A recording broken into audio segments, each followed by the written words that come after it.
Hello everyone, welcome to What If Deku was the reincarnation of Chandler from Seven Deadly Sins movie. Before we start, please go support Wixter12 for writing that awesome fanfic.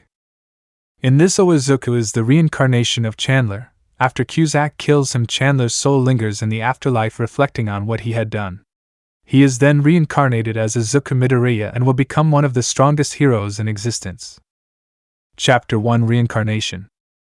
We return moments after Meliodas defeated the Demon King and the 10 Commandments got scattered.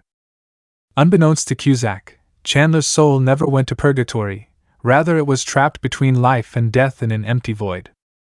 Chandler drifted through the void, thinking to himself. Suddenly he felt it. Chandler, so, the Demon King is finally dead. I have failed you, Meliodas. Why did you side with that goddess woman? Why did you choose her? Maybe I'll never know. Then all of a sudden, a flash of light appeared, which quickly enveloped him. Was this the end? Chandler, I guess this is it. I'm sorry, young Master Meliodas. Chandler closes his eyes, waiting for death's embrace, but when he opens his eyes, he finds himself looking at a green-haired woman. Chandler, mind, where am I? And who is this woman? Wait, did I get reincarnated? Chandler sees a mirror and sees a small green-haired and green-eyed baby boy. His demon mark is on the right side of his head, with 2 spiked circles connected by a line cutting through his right eye. Pretend he has Chandler's demon mark. Chandler, mind, is that me? I'm human? Inko, you are so sweet, my little Izuku. Izuku, mind, so that's my name, Izuku. Well, if I'm going to be here, I might as well make the best of it. Despite his circumstances, Izuku was willing to accept his new life as it was. During his time there, he learned all about the world he was in, including these strange powers known as Quirk. 2 years after his birth, Izuku was introduced to Katsuki Bakugo, who he discovered was Cusack's reincarnation. However, unlike him, he didn't retain his memories of his past life. As far as anyone knows, he's just a boy with a powerful explosion quirk and a black birthmark on his left eye. When Izuku went to get his quirk test, he was discovered to be quirkless, but the doctor mentioned that there is something else he had. While growing up, Izuku started to relearn all his previous abilities, as well as learn new ones that might help him in the future. Despite being part demon, Izuku grew to love his human mother like a loving son. When he got older, he finally built up the courage to tell Katsuki, Mitsuki, and his mother the truth about himself and Katsuki. Admittedly, they paid no mind to it and accepted it. He even offered to restore Katsuki's memories, but he declined the offer since he wanted to learn about his abilities through hard work. Katsuki, I tell you, nerd, I'm gonna be the #1 hero, and you can be my partner. Izuku chuckles, whatever you say, Kaken, just don't forget that in our past lives I was the stronger one of the two. Katsuki, yeah? Katsuki ran off, leaving Izuku all to himself. Izuku, mind, it's been years since my reincarnation, and I've adjusted quite well to this world. I still wish to see the young master. I just hope he's doing well. Katsuki, come on, Izuku, Auntie's waiting for us. Izuku coming. Izuku, mind, I don't know what the future holds for me, but I know it will be eventful. Izuku follows Katsuki all the way home where his mother is waiting. During Izuku's training, he mainly used a wooden pole as his weapon since he didn't have a reason to make his cane sword, but after getting a leg injury from an accident at school, Izuku recreated his cane sword. After about 6 months of healing, Izuku was finally able to walk on his own again, but kept the cane sword with him at all times. He also created Cusack's dual sword hilts but decided to keep them until Katsuki was ready to regain his past memories. We now go to the final day of the middle school. Teacher, okay, I'll be handing out these forms for your future careers. He then throws the papers in the air. Teacher, but who cares, I know you all want to be heroes. They all cheer and use their quirks. Teacher, okay, I know you all have impressive quirks, but you're still in school. Now then, we have 2 applications for you, those being Midoriya and Bakugo. They all cheer for their classmates. Izuku, thanks for this, and I hope we can see each other again when we're heroes. Izuku, mind I've been in the human form for 14 years now, and I've grown accustomed to being supportive of others. Katsuki, yeah, we're gonna crush it. Once school ended, Izuku decided to take a shortcut through an overpass. When suddenly he sensed someone with villainous intent. He gets into a fighting stance, and right on cue a villain made of sludge bursts through the manhole. SV, perfect, a bodysuit to hide. Izuku, not happening. Izuku points his cane sword at the villain. Izuku, grudge blade. A green crescent-shaped attack came from the cane and hit the villain, causing him to recoil. SV, ack. Why you? Before he could attack, someone else burst through the manhole. Have no fear, why? Because I am here. It was All Might. SV, no, I thought I lost you.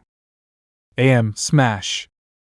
All Might delivers a powerful attack at the villain that causes it to break apart. Izuku, impressive, quite remarkable. AM, yes, thank you, citizen. You've done well to keep him at bay till I arrived. Izuku, why thank you, All Might. By the way, could I trouble you for an autograph, and possibly a question? AM, very well. Izuku holds out his notebook and All Might signs it. AM, now what is your question?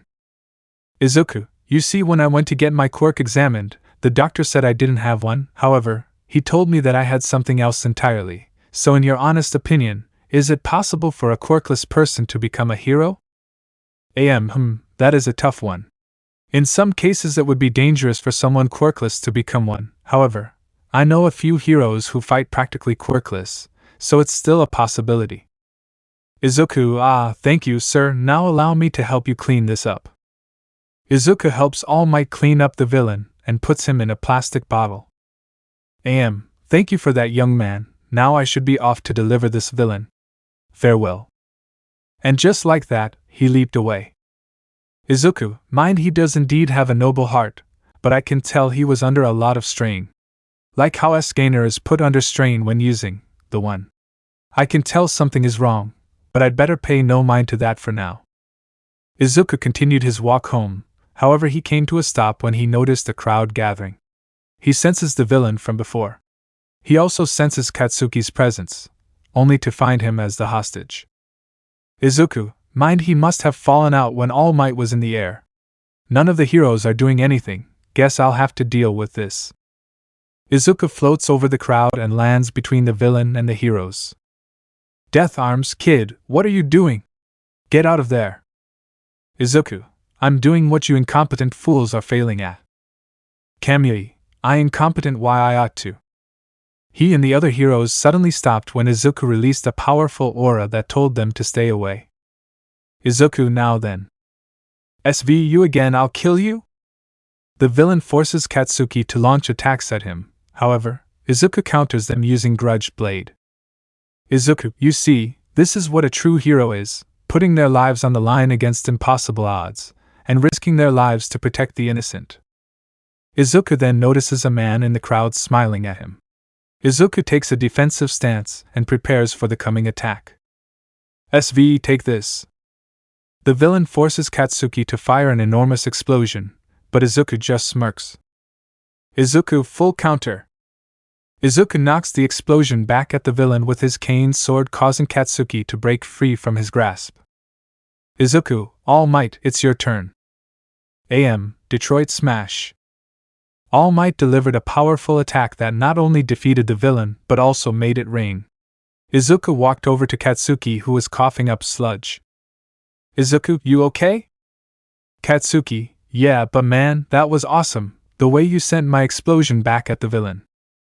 Izuku, chuckle, well, I couldn't just let you die, you're my best friend, and I didn't want to lose you. Katsuki, thanks Izuku, we're gonna be great heroes. Before the heroes could scold Izuku, he managed to launch himself and Katsuki back to their homes. Katsuki, well, guess I'll see you tomorrow. Izuku, you too. Katsuki, by the way, don't think I didn't hear you call out to All Might, you noticed him in the crowd and gave him an opening. Izuku, of course, and something tells me we will see him again. Once Katsuki goes inside, Izuku rockets to his home where his mother is waiting to welcome him with open arms. Izuku, mind only 10 months until the entrance exam. I guess I can squeeze in a bit more training. Chapter 2 Izuku and Katsuki's Bio. Name, Izuku Midoriya. Original name, Chandler/Pacifier Fiend/Pacifier Fiend, Chandler. Hero name, Pacifier Fiend Hero, Chandler. Gender male. Age 6,000 years, 7DS World, /15 years, MHA World, /60 15 years, actual age. Classification, Demon, 7DS World, /half demon, MHA World. Quirk, Quirkless, retains powers from previous life. Hero costume.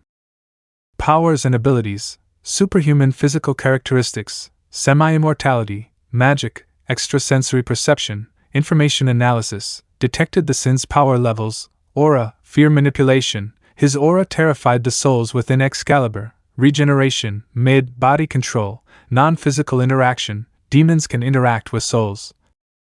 Information manipulation, type 1, can gain knowledge of others by eating souls, attack reflection, can reflect magic attacks and amplify them, high-ranking demon physiology, power nullification, can disperse magic attacks, superior to 2 commandments Asterasa, force field creation, reality warping, can bring darkness, summoning. Acid manipulation, can spit acid, air manipulation, heat manipulation, energy manipulation, can create magical blade projectiles, creation, can create small minions from his flesh, size manipulation, shrunk Diane to the size of a mouse, illusion creation. Mind manipulation and death manipulation, via absolute order victims are forced to obey his command and die if they resist, transformation, resistance to acid manipulation. Hendrickson stated acid doesn't work on the demon clan, existence erasure. High-level demons can withstand the goddess arc, gravity manipulation. Elemental manipulation, Chandler and Cusack are normally resistant to elements, deconstruction, superior to 2 commandments Asterasa, corrosion inducement, and mind manipulation. Demon world is a polluted and corrupted land covered by miasma. All other clans' minds and bodies are prone to rot and decay. All previous abilities. Plus expert swordsmanship. Attack potency, multi-continent level, comparable to Zeldris and Cusack.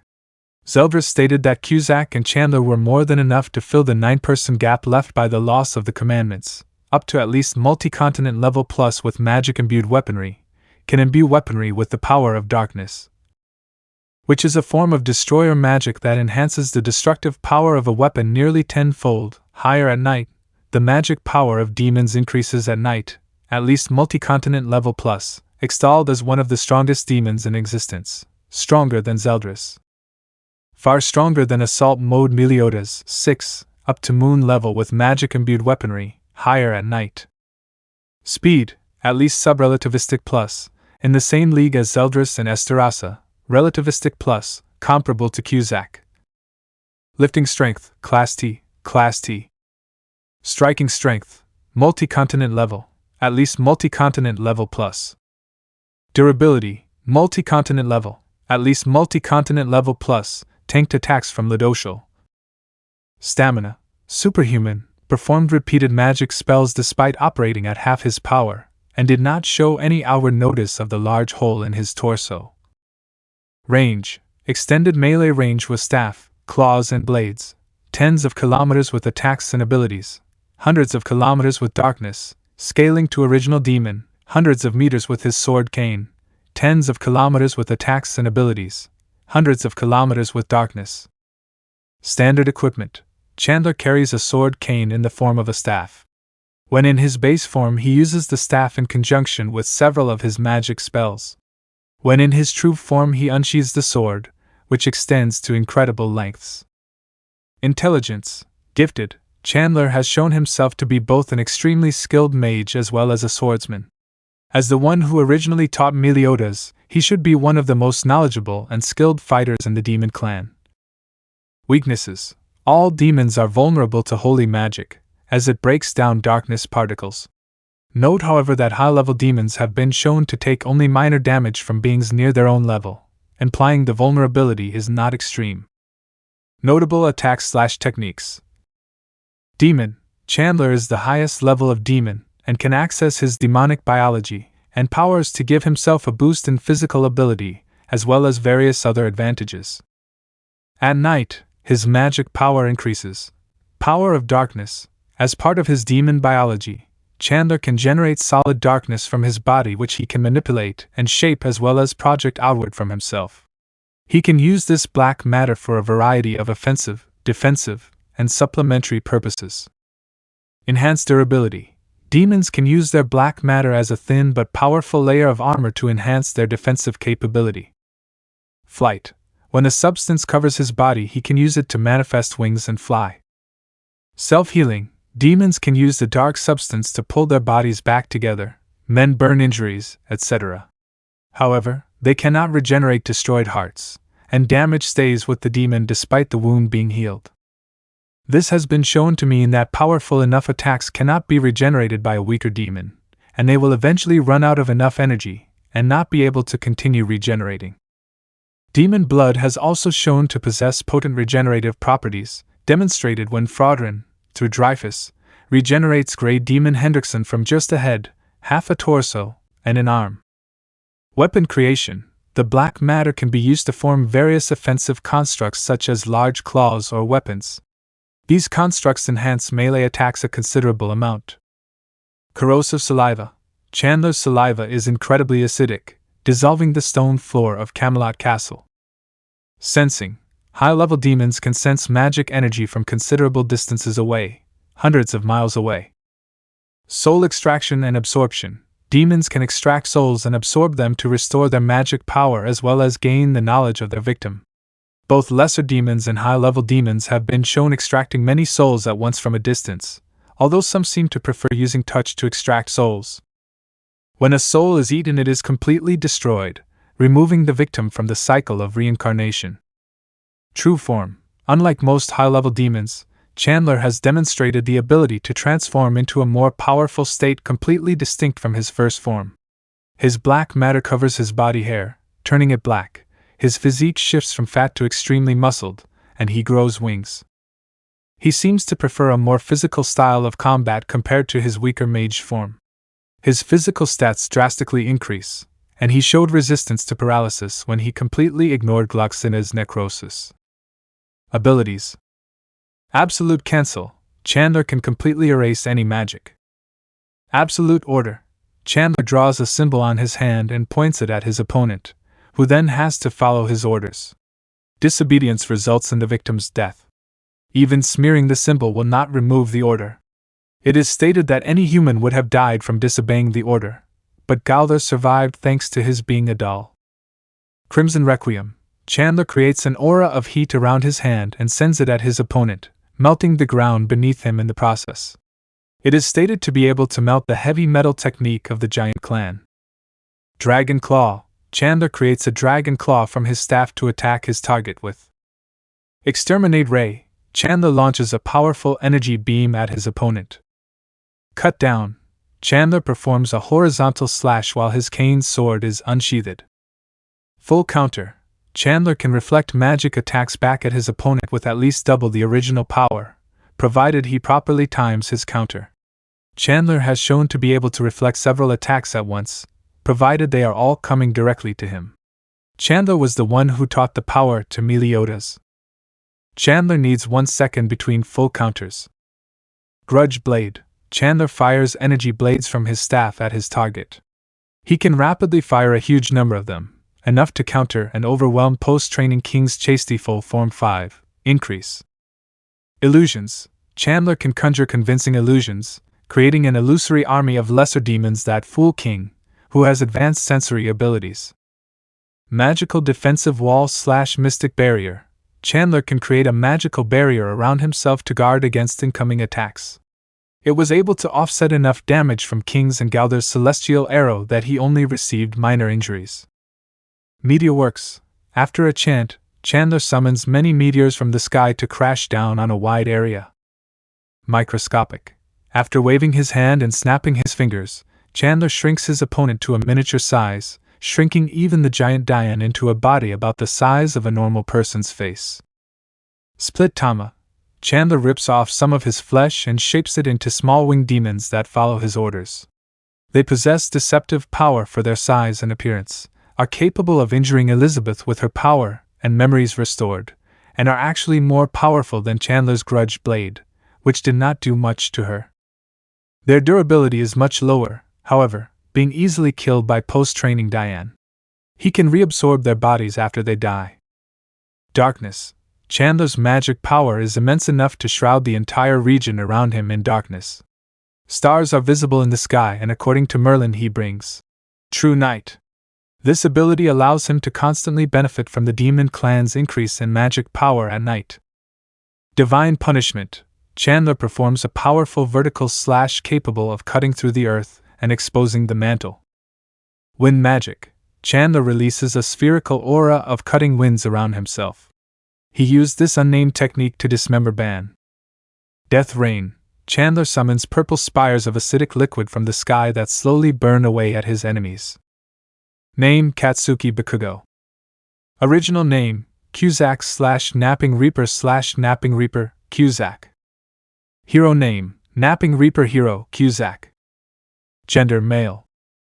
Age: 6,000 years, 7DS World / 15 years, MHA World / 60 15 years, actual age. Classification: Demon, 7DS World / half demon, MHA World. Quirk: Explosion, retains powers from previous life. Hero Costume. Powers and abilities: superhuman physical characteristics, semi-immortality, types 1 and 3, Master Swordsman, magic, extrasensory perception, body control, non-physical interaction, demons can interact with souls, information manipulation, type 1, gain knowledge of other by eating souls, aura. Fear manipulation, his aura terrified the souls within Excalibur, high-ranking demon physiology, soul manipulation, those affected by Resonant are forced to copy his movements, mind manipulation and death manipulation. Via absolute order, victims are forced to obey his command and die if they resist. Power nullification, superior to 2 commandments Esterasa, transformation, resistance to acid manipulation. Hendrickson stated acid doesn't work on the demon clan. Elemental manipulation, Chandler and Cusack are normally resistant to elements. Existence erasure, high-level demons can withstand the goddess arc, gravity manipulation. Deconstruction, superior to 2 commandments Esterasa, corrosion inducement, and mind manipulation. Demon world is a polluted and corrupted land covered by miasma. All other clans' minds and bodies are prone to rot and decay. All previous abilities. Attack potency, multi-continent level, comparable to Zeldris, who was inferior to Esterasa at the time, but relatively similar in power. Zeldris stated that Cusack and Chandler were more than enough to fill the 9-person gap left by the loss of the commandments, up to multi-continent level plus with magic-imbued weaponry, can imbue weaponry with the power of darkness, which is a form of destroyer magic that enhances the destructive power of a weapon nearly 10-fold. Higher at night, the magic power of demons increases at night, at least multi-continent level plus, extolled as one of the strongest demons in existence, stronger than Zeldris. Far stronger than Assault Mode Meliodas 8, up to at least moon level with magic-imbued weaponry, higher at night. Speed, at least sub-relativistic plus, in the same league as Zeldris and Esterasa, relativistic plus, inferior to Lidoshal at full power, but superior to Demon Mark Zeldris. Intercepted a weakened Lidoshal's attack. Lifting strength, Class T, Class T. Striking strength, multi-continent level, at least multi-continent level plus. Durability, multi-continent level, at least multi-continent level plus, tanked attacks from Lidoshal. Stamina, superhuman. Range, standard melee range, tens of kilometers with attacks and abilities. Standard equipment, dual sword hilts. Intelligence, as Zeldris' former master, he is a skilled and intelligent fighter. He calmly explained to King Arthur his mistakes in choosing to fight the demons and understood the weakness of Excalibur after briefly seeing Arthur use it. Weaknesses. All demons are vulnerable to holy magic, as it breaks down darkness particles. Note, however, that high-level demons have been shown to take only minor damage from beings near their own level, implying the vulnerability is not extreme. Notable attacks/techniques. Demon. Cusack is the highest level of demon and can access his demonic biology and powers to give himself a boost in physical ability, as well as various other advantages. At night, his magic power increases. Power of darkness. As part of his demon biology, Cusack can generate solid darkness from his body which he can manipulate and shape as well as project outward from himself. He can use this black matter for a variety of offensive, defensive, and supplementary purposes. Enhanced durability. Demons can use their black matter as a thin but powerful layer of armor to enhance their defensive capability. Flight. When the substance covers his body, he can use it to manifest wings and fly. Self-healing. Demons can use the dark substance to pull their bodies back together, mend burn injuries, etc. However, they cannot regenerate destroyed hearts, and damage stays with the demon despite the wound being healed. This has been shown to mean that powerful enough attacks cannot be regenerated by a weaker demon, and they will eventually run out of enough energy and not be able to continue regenerating. Demon blood has also shown to possess potent regenerative properties, demonstrated when Fraudrin, through Dreyfus, regenerates Grey Demon Hendrickson from just a head, half a torso, and an arm. Weapon creation. The black matter can be used to form various offensive constructs such as large claws or weapons. These constructs enhance melee attacks a considerable amount. Sensing. High-level demons can sense magic energy from considerable distances away, hundreds of miles away. Soul extraction and absorption. Demons can extract souls and absorb them to restore their magic power as well as gain the knowledge of their victim. Both lesser demons and high-level demons have been shown extracting many souls at once from a distance, although some seem to prefer using touch to extract souls. When a soul is eaten, it is completely destroyed, removing the victim from the cycle of reincarnation. True form. Unlike most high-level demons, Cusack has demonstrated the ability to transform into a more powerful state completely distinct from his first form. His hair turns white, his arms and hands become much larger and longer, and he grows wings. Abilities. Absolute order. Cusack draws a symbol on his hand and points it at his target, who then has to follow his orders. Disobedience results in the victim's death. Even smearing the symbol will not remove the order. It is stated that any human would die from resisting. Resonant. Cusack forms a link with someone by making eye contact with them. When he activates Resonant, his eye and his victim's eye glow the same color, and the victim is forced to mimic Cusack's movements, even when they are hundreds of miles away. Cusack forced King Arthur to plunge his own sword into his chest. Demonic Blade. Cusack does 2 consecutive stashes with one sword at a time, then a cross slash with both swords. Evil Sword Beam. Cusack performs a cross slash attack which attacks an opponent. Triple Strike. Cusack charges darkness energy in his hands which he then uses to attack with 2 clawed slashes followed by a roundhouse kick. Demonic Eye. Cusack fires purple heat beams out of his eyes. Evil Onslaught.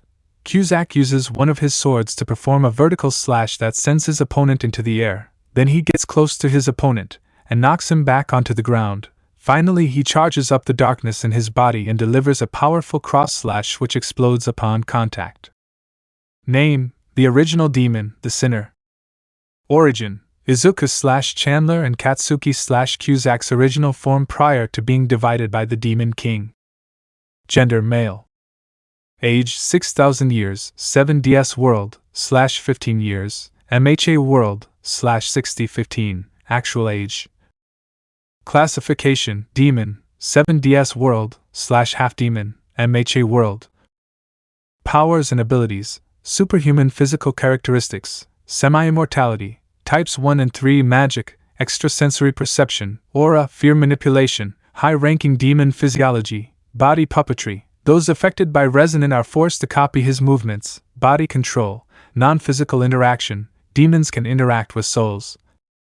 Attack reflection, can reflect magic attacks and amplify them. Information manipulation, type 1, gain knowledge of other by eating souls. Power nullification, can disperse magic attacks. Force field creation, reality warping, can bring true night. Summoning, acid manipulation, can spit acid. Power nullification, air manipulation. Heat manipulation, energy manipulation, can create magical blade projectiles. Creation can create small minions from his flesh. Size manipulation, expert swordsmanship, resistance to acid manipulation. Hendrickson stated acid doesn't work on the demon clan. Madness manipulation, type 3, electricity manipulation, and corruption, type 2. Purgatory transforms both physical and spiritual aspects of beings into purgatory creatures such as Ban and Meliodas. Purgatory also causes the survivors to lose their sanity. Only purgatory survivor could withstand the supreme deity's god thunder. Elemental manipulation, Chandler and Cusack are normally resistant to elements. Existence erasure, high-level demons can withstand the goddess arc. Gravity manipulation, deconstruction, corrosion inducement. And mind manipulation, demon world is a polluted and corrupted land covered by miasma. All other clans' minds and bodies are prone to rot and decay. Attack potency, at least moon level, is the combined form of Cusack and Chandler. His transformation alone dispersed the barrier created by Meliodas, which Perfect Cube was unable to survive, and generated a storm that enveloped massive swathes of Britannia. Higher with Crisis. Crisis amplifies original demon's power as he grows closer to death. Eventually overpowered true body Littashell, up to moon level plus with magic imbued weaponry, can imbue weaponry with the power of darkness, which is a form of destroyer magic that enhances the destructive power of a weapon nearly tenfold. Higher at night, the magic power of demons increases at night. Speed, relativistic plus, superior to Cusack and Chandler, but was outsped by true body Littashell, up to FTL with Crisis, superior to Lidoshell. Lifting strength, Class T, superior to Chandler and Cusack. Striking strength, at least moon level, higher with Crisis. Durability, at least moon level, survived a massive beating from true body Lidoshell, higher with Shield. Stamina, as punishment for returning to his original form, his body is gradually pushed towards its destruction. Range, extended melee range, tens of kilometers with attacks and abilities, hundreds of kilometers with true night, covered much of Britannia in a storm. Standard equipment, 2 black blades, cane, sword, shield. Intelligence, he should be at least as intelligent as his split halves. Weaknesses, all demons are vulnerable to holy magic, as it breaks down darkness particles. Note, however, that high-level demons have been shown to take only minor damage from beings near their own level, implying the vulnerability is not extreme. The regeneration used by demons heals injuries but not the damage dealt. In practical terms, this has been shown to mean that the more a demon regenerates, the weaker it gets, eventually reaching the point where they no longer have the energy to regenerate at all. Notable attacks/techniques. Crisis. His power gets magnified as his life whittles down. Demon. The original demon is the highest level of demon, and can access his demonic biology and powers to give himself a boost in physical ability, as well as various other advantages. At night, his magic power increases. Power of darkness. As part of his demon biology, the original demon can generate solid darkness from his body, which he can manipulate and shape as well as project outward from himself. He can use this black matter for a variety of offensive, defensive, and supplementary purposes. Enhanced durability. Demons can use their black matter as a thin but powerful layer of armor to enhance their defensive capability. Flight. When a substance covers his body, he can use it to manifest wings and fly. Self-healing. Demons can use the dark substance to pull their bodies back together, mend burn injuries, etc. However, they cannot regenerate destroyed hearts, and damage stays with the demon despite the wound being healed. This has been shown to mean that powerful enough attacks cannot be regenerated by a weaker demon, and they will eventually run out of enough energy and not be able to continue regenerating. Demon blood has also been shown to possess potent regenerative properties, demonstrated when Fraudrin, through Dreyfus, regenerates Grey Demon Hendrickson from just a head, half a torso, and an arm. Weapon creation. The black matter can be used to form various offensive constructs such as large claws or weapons. These constructs enhance melee attacks a considerable amount. Sensing. High-level demons can sense magic energy from considerable distances away, hundreds of miles away. Soul extraction and absorption. demons can extract souls and absorb them to restore their magic power as well as gain the knowledge of their victim. Both lesser demons and high-level demons have been shown extracting many souls at once from a distance, although some seem to prefer using touch to extract souls. When a soul is eaten, it is completely destroyed, removing the victim from the cycle of reincarnation. Powers of both Chandler and Cusack, see above. Soul Cleave. The original demon uses his dual swords to strike his opponent. Cataclysm. The original demon summons a geyser of darkness from underneath his opponents. Death Drive. The original demon fires a powerful beam of darkness from his cane. Spirit Taker. The original demon first attacks using one of his swords, then attacks with the cane, and finally attacks using lightning made of darkness. Death Breath. The original demon shoots a powerful beam of red fire from his mouth. Demonic Halo. The original demon uses his blue fire hair as a whip which attacks his opponents. Darkness of Despair. The original demon uses a more powerful version of Chandler's darkness which allows him to weaken his opponents. Hellblaze Omega. The original demon fires a spider-like Hellblaze blast from his cane. Black fire stops regeneration. Chapter 3 Training and Entrance Exam. The next morning, Izuku and Katsuki arrive at Dagoba Beach. Katsuki: so, this is where we're gonna train. Izuku: indeed, we can use this place to train our bodies in preparation for the entrance exam. Katsuki: hate to break it to ya, but it looks like we're not alone.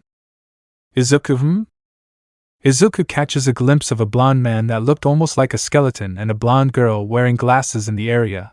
However, Izuku recognized the presence the man was giving off. Izuku: well now, it would be rude of us not to join in and help. Katsuki: sure. They head over to their location. Oh, hello there, I didn't think anybody would be here. Izuku: truth be told, we were planning to do some training here, but I can see you've had the same idea. Yes, I'm helping her prepare for UA. Katsuki: what a coincidence, so are we. That's good to know, by the way, my name's Melissa Shield. Izuku: as in David Shield, the well-renowned inventor. It is quite an honor to meet you. Katsuki: yeah, that's cool. Izuku: sir, is it okay if we speak to you for a moment, in private? Not at all. They head over to a place where no one can see them. Melissa: this looks like a safe place to talk. Izuku: you don't have to hide who you are from me or Kaken, we know it's you, Almight. How did you know? Katsuki: one of our abilities allows us to sense the level of power someone has. We recognized yours from yesterday. That is a very unique ability. Izuku: while we're here we might as well get to know each other. All Might then showed the scar and explained OFA to them. Izuku: that is indeed a very strong power, All Might. From one teacher to another, I must say, you've chosen well. Melissa: what do you mean by from one teacher to another? Aren't we the same age? Izuku: not necessarily, Kaken and I are quite unique. Izuku then proceeds to explain his and Katsuki's past as demons before they were reincarnated. My, that's a lot to take in. Katsuki: yeah, I know. Melissa: but that doesn't make you any different from us. Izuku: thank you, my dear. Katsuki: alright, now let's start training. They all begin their 10 months of training, moving the trash to help build their bodies. Izuku also used some of the trash as target practice for his attacks. Katsuki was doing the same, using to practice using his demon powers and to improve his quirk. After 10 months, they were finally done. All Might gave his quirk to Melissa and they all head home. The next day they arrived at UA. Melissa: well, here we are. Izuku: yes, quite impressive. I'm actually quite surprised at how they are able to afford all this. Katsuki: well, let's go. Just as they were about to enter, Izuku tripped on the sidewalk. Izuku: mind, this is gonna hurt. Izuku braced himself for the impact, but nothing happened. He opens his eyes to find himself floating mere inches away from the ground. Sorry about that, I used my quirk to save you. It's bad luck to trip on the first day. Izuku gets back on his feet and turns to face the brunette that saved her. Izuku stared at her for a moment, when he suddenly felt a heartbeat. But he paid no mind to it. Izuku, oh no, it's no problem at all. Thank you for that, by the way.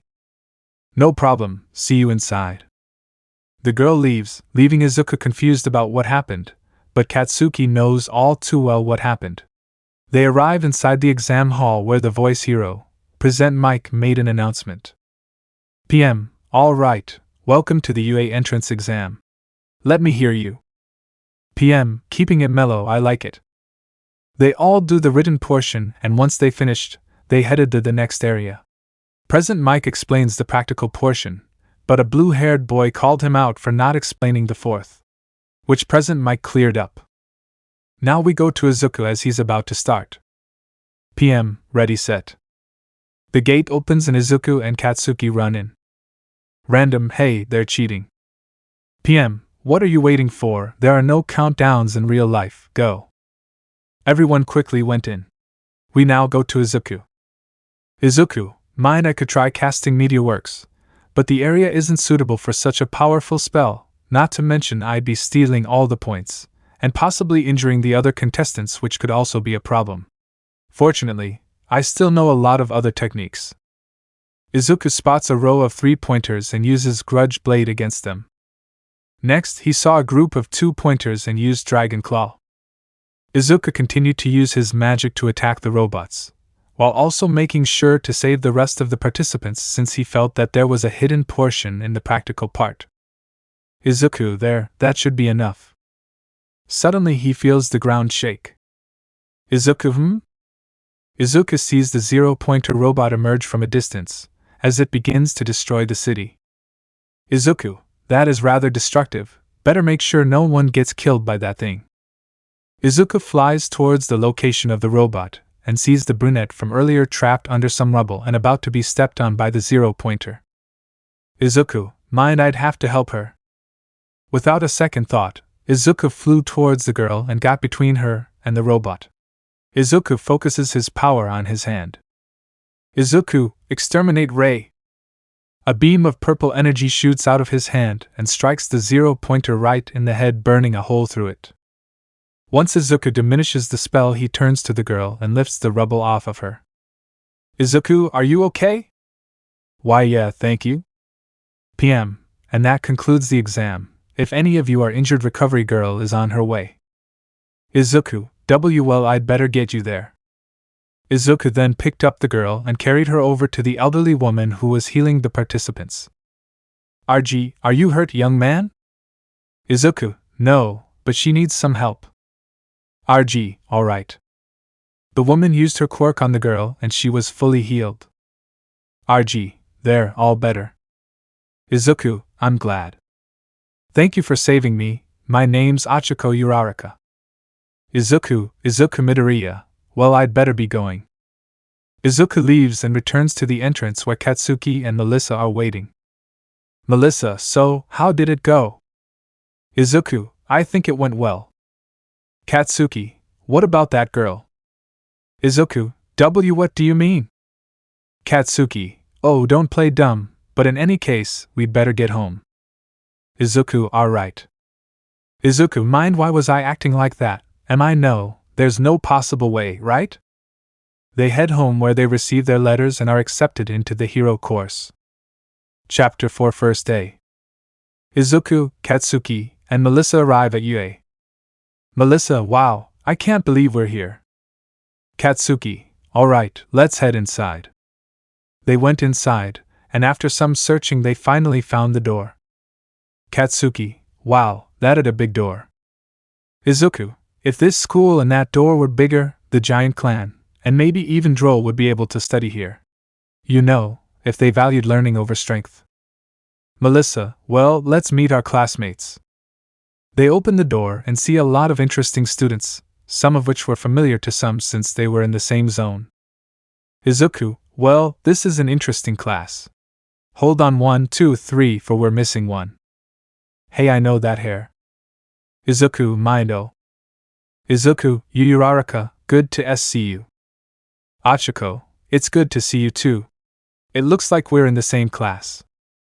Melissa and Katsuki smirked at one another.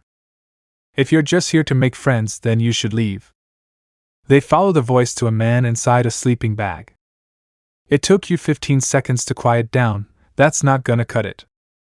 The man climbs out of the sleeping bag. Aizawa, my name is Shota Aizawa, pro hero, Eraserhead. I'll be your homeroom teacher for the next 3 years. He reaches inside the sleeping bag and pulls out gym uniforms. Aizawa, put these on, and meet me outside. Before Achiko could ask about orientation, Izuku stopped her. They all find their sizes and head to the changing rooms. On their way there, Izuku explained to Achiko why they aren't going to orientation, despite him stuttering for a bit. They all get changed and head outside where Aizawa was waiting. Melissa replaces Mineta in this AU. Aizawa, now, would the person who came in first in the entrance exam step forward? Izuku steps up to Aizawa. Aizawa, how far could you throw a ball in middle school? Izuku, 67 meters. Aizawa, head into that circle and throw the ball, you are free to use your quirk. Izuku takes the ball and goes to the circle. Izuku, mind okay, which spell should I use? I could try Split Tama, but I'm not sure. Dragon Claw is meant for slamming things down. If the ball was thrown at me I could use full counter, but it wouldn't work in this circumstances. Guess I'll have to go with Grudge Blade. Izuku took a pitching stance and then threw the ball. He then points his cane sword at the ball. Izuku, Grudge Blade. The attack hit the ball, sending it even further. Izuku, I hope I met your expectations, sir. Aizawa, you actually impressed me. He shows the device, which reads 1509.97 meters. Everything else happens like canon, with Aizawa threatening explosion for last place, except Izuku got the top scores and everything, except the repeated sidesteps, since it was pretty hard for a lot of students to do without tripping. In the long jump, he charged up his darkness and rocketed all the way to the end. In the 50-meter dash, he used his natural superhuman speed to get close to second with Ida. In the grip strength test, he used his natural superhuman strength and accidentally breaks the device. Aizawa, okay, here are the scores. He shows the scores, and to Noon's surprise, Izuku got first. Aizawa also revealed that the expulsion thing was just a ruse. But Izuku knew better since he was a teacher himself. Chapter 5 Battle Training. The next day, Class 1A was waiting for their hero informatics teacher to arrive. Suddenly the door bursts open. I am here. Walking through the door like a hero. Everyone, Almight. That's right, today we'll be doing hero training, but what is a hero without a costume? He pushes a button and a hidden compartment with suitcases is revealed. These contain your hero suits, find your seat number and get changed. Melissa, thanks Uncle Might. Everyone, except Izuku and Katsuki. Uncle? Melissa, he knows my dad, so I call him that. The class shakes off the shock and grab their assigned suitcases. Moments later they all arrive in their hero costumes. You all look plus ultra. They say the clothes make the man, and you are the proof. Ida, sir, Midoriya and Bakugo aren't here yet. Izuku, sorry it took so long, mine took longer to put on. Izuku was wearing clothes that were identical to the ones he wore in his previous life. He wore a pair of black jeans and shoes that were hidden by a black hakama.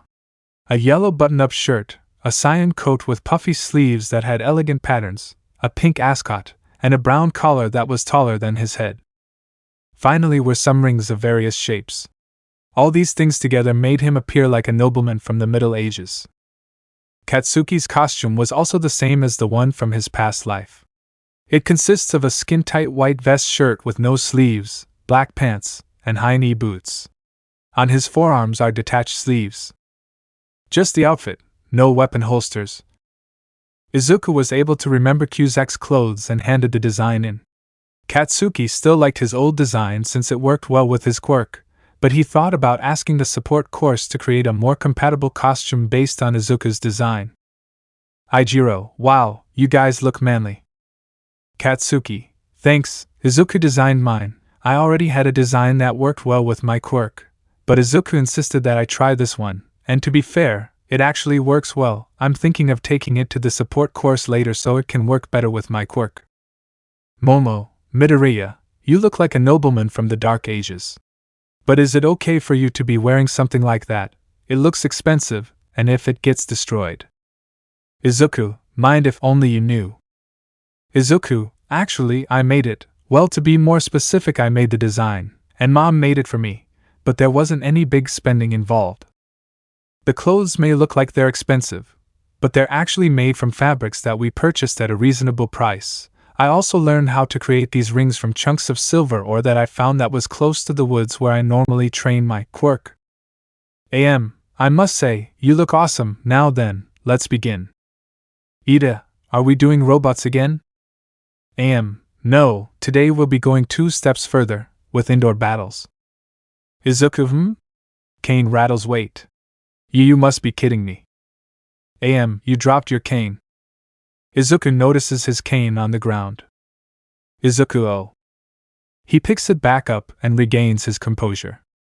Melissa, whisper to Katsuki, does he do that a lot?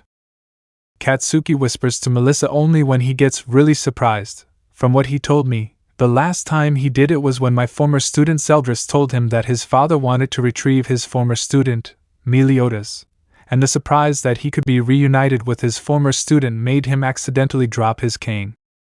Kyoka heard the entire conversation using her quirk. Kyoka, mind, what did he mean by former students? And who are these Meliodas and Zeldris they talking about? Could villains have sent them? No, it's too soon to jump to conclusions, but I'd better keep an eye on them.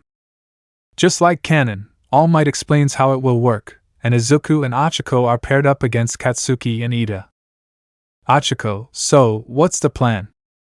Izuku, first, we need to know where the bomb is being kept. Fortunately, I have a way to do that. Izuku starts pulling his cheeks like they are elastic. They stretch for a bit, and then they pop off into small balls. Izuku, split Tama. Find the bomb, then join us. The chunks of flesh grow wings and small feet with small faces and mustaches appearing. Izuku, find the bomb and then assist us in this fight. They start flying to the windows looking for the bomb. Achiko, wow, how did you do that? Izuku, split Tama translates as flesh clone. I can create sentient creatures using chunks of my own flesh. They are more powerful than Grudge Blade, but they have incredibly weak durability, and they can be easily killed. Before Achiko could comment on it, All Might start the match, and the split Tama return. Izuku, I see, it's on the 5th floor. Kaken has Ida guarding it, while he tries to keep us occupied. Achiko, so what do we do? Izuku, I'll handle Kaken. I've known him for a long time, and I have enough experience to fight against him. While you go for the bomb. Achiko, alright. Katsuki enters the hallway and releases an explosion that kills both the split Tama, but Izuku is able to protect Achiko from the blast. Izuku, go, now. Achiko goes up the stairs leaving Izuku and Katsuki alone. Katsuki, gotta admit, it was pretty smart sending your split Tama to find the bomb, and to have your partner go after it, but that won't be easy. Izuku, I just need to buy her some time, or I can defeat you and join her later. Katsuki, good luck with that. Katsuki launched a flurry of explosions which Izuku managed to dodge. Izuku then sent a flurry of grudge blades which intercepted some of the explosions. Once they got some footing, Izuku used Dragon Claw to attack, but Katsuki rolled out of the way of the impact. Katsuki, I think it's about time we end this. Izuku, I couldn't agree more. Katsuki released a large explosion, while Izuku took a defensive stance. Once the attack hits him, he counters it. Izuku, full counter. The countered explosion fortunately didn't severely injure Katsuki, but only knocked him unconscious. Izuku goes over to him and puts the capture tape on. The hero team wins. Izuku, looks like Achiko managed to capture the device. Izuku, mind, wait, did I just say her first name? What's wrong with me? Achiko comes down with Ida right behind her. Ida, nice work back there, Uraraka. Achiko, thanks. Hey Midoriya, sorry about your split Tama. Izuku, no need to worry about that. I can just reabsorb them into my body, watch. Izuku kneels down and touches the split tama as they are absorbed into his skin, travel up his arms, and return to his cheeks. Izuku, see, no harm done. Achiko, oh, that's good.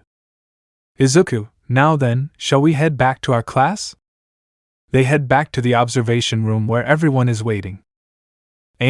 Well done, and I must say you did exceptional work, young Midoriya. Izuku, thank you, sir. The rest of the battles go the same as canon, except Melissa is partnered up with Momo. Chapter 6 USJ. We now go to the bus where everyone was heading towards the USJ. Tsuyu, hey Midoriya, I tend to speak my mind, so what does your quirk do exactly? Izuku, well, my quirk allows me to do a lot of things. I mainly use it similar to a mage uses his magic, but I'm also skilled in swordsmanship.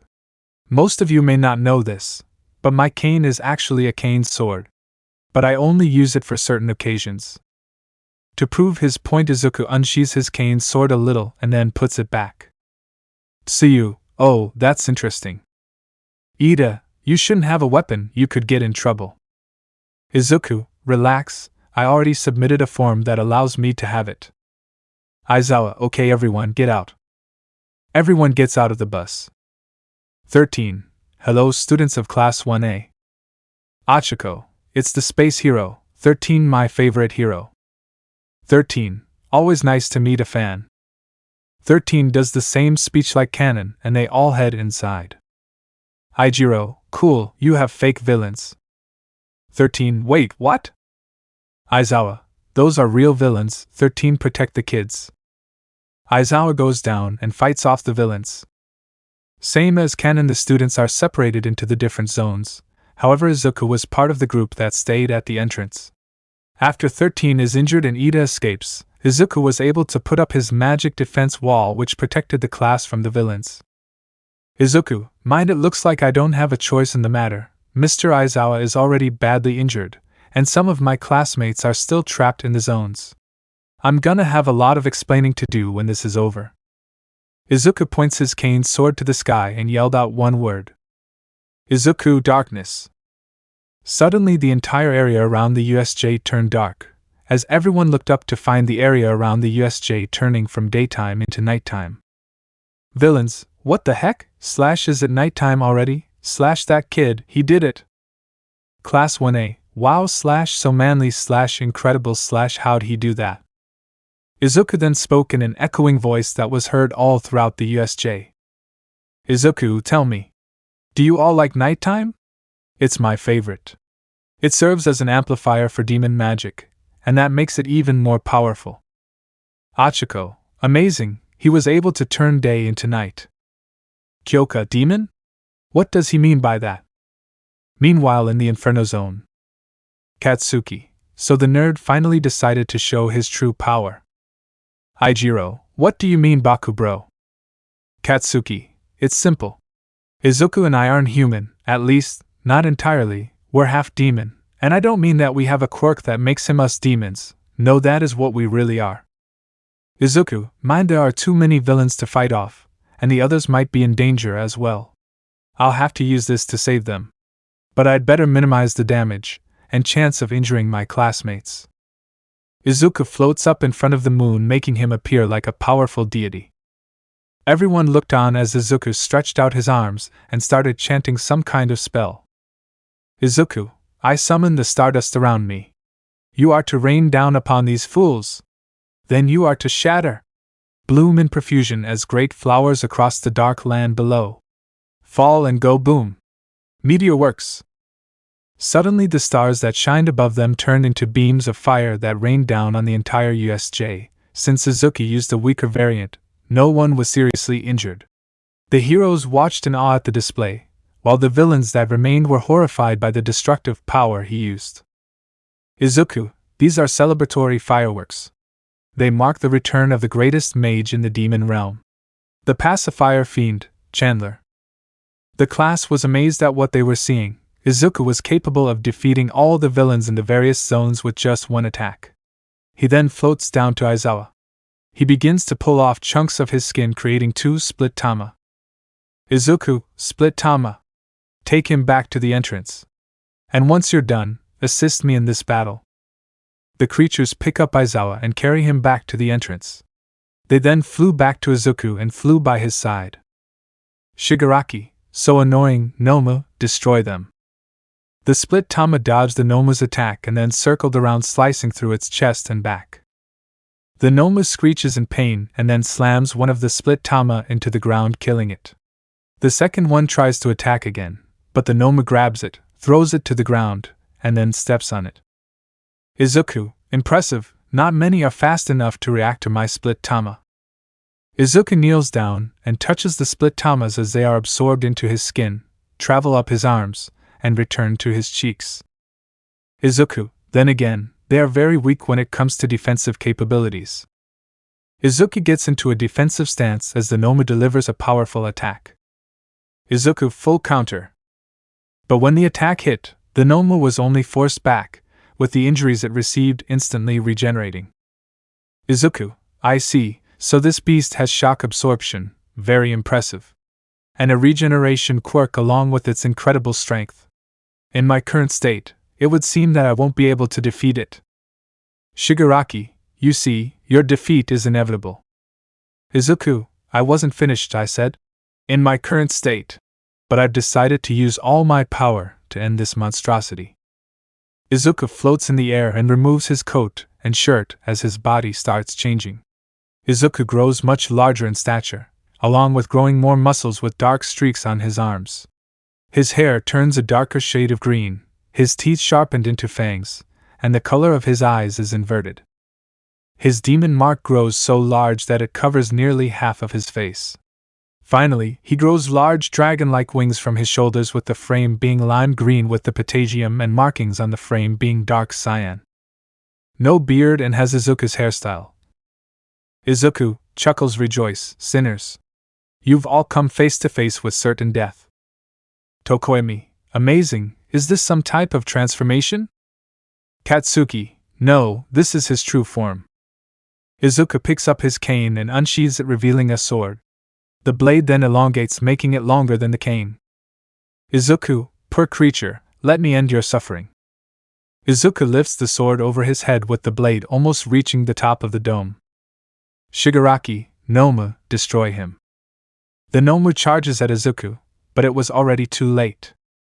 Izuku, divine punishment. He brings the sword down as it creates a large afterimage of the strike. Once it faded, everyone was shocked to see the attack had cut through the earth, as well revealing magma underneath. The Noma stood still for a moment, but then it split in half. The blade shortens to its original length, and Izuku looks up to see the villains horrified at the immense power he had displayed. The students, on the other hand, cheered for Izuku's victory. Shigaraki, and no way, this is impossible. Noma was made to kill Almight, how could this kid defeat it so effortlessly? Everyone heard what he said and was shocked to realize that the Noma was artificially created. Izuku, chuckles, so, my hunch was correct, this creature isn't human. At least, not anymore. For the sin of toying with human life, your master shall be punished. Kurojiri, young master, we can't face him now, the heroes are surely on their way, and we just lost our strongest weapon. Shigaraki, fine, this isn't the end. Kurojiri warps them away, leaving the entire class stunned at their classmates' power. Izuku sheathes his sword and returns to his human form. He grabs his shirt and coat and puts them back on. Aizawa, you have a lot of explaining to do when we get back. Izuku, I know, and I will tell you everything, but first we need to get you healed up. They all head back to the bus and they drive back to UA. They told the teachers about what happened, which amazed everyone. They were also curious about Izuku as well. Chapter 7 Explanation and Dorms. We now go to the class as Aizawa enters the room covered in bandages. Aizawa, alright everyone, I have a few announcements to make, but first, Midoriya, you have some explaining to do. Everyone looked at Izuku waiting for him to answer. Izuku, okay, first off, Kaken and I aren't completely human. Izuku then proceeds to explain his and Katsuki's origins as Chandler and Cusack. Admittedly, they were all a bit surprised, but they shrugged it off after a bit. Achiko, hey, it's okay, besides, who would have expected this? Izuku, so you guys aren't mad. Aijiro, of course not, I think it's really manly. Mina, yeah, it's awesome. Katsuki, thanks everyone.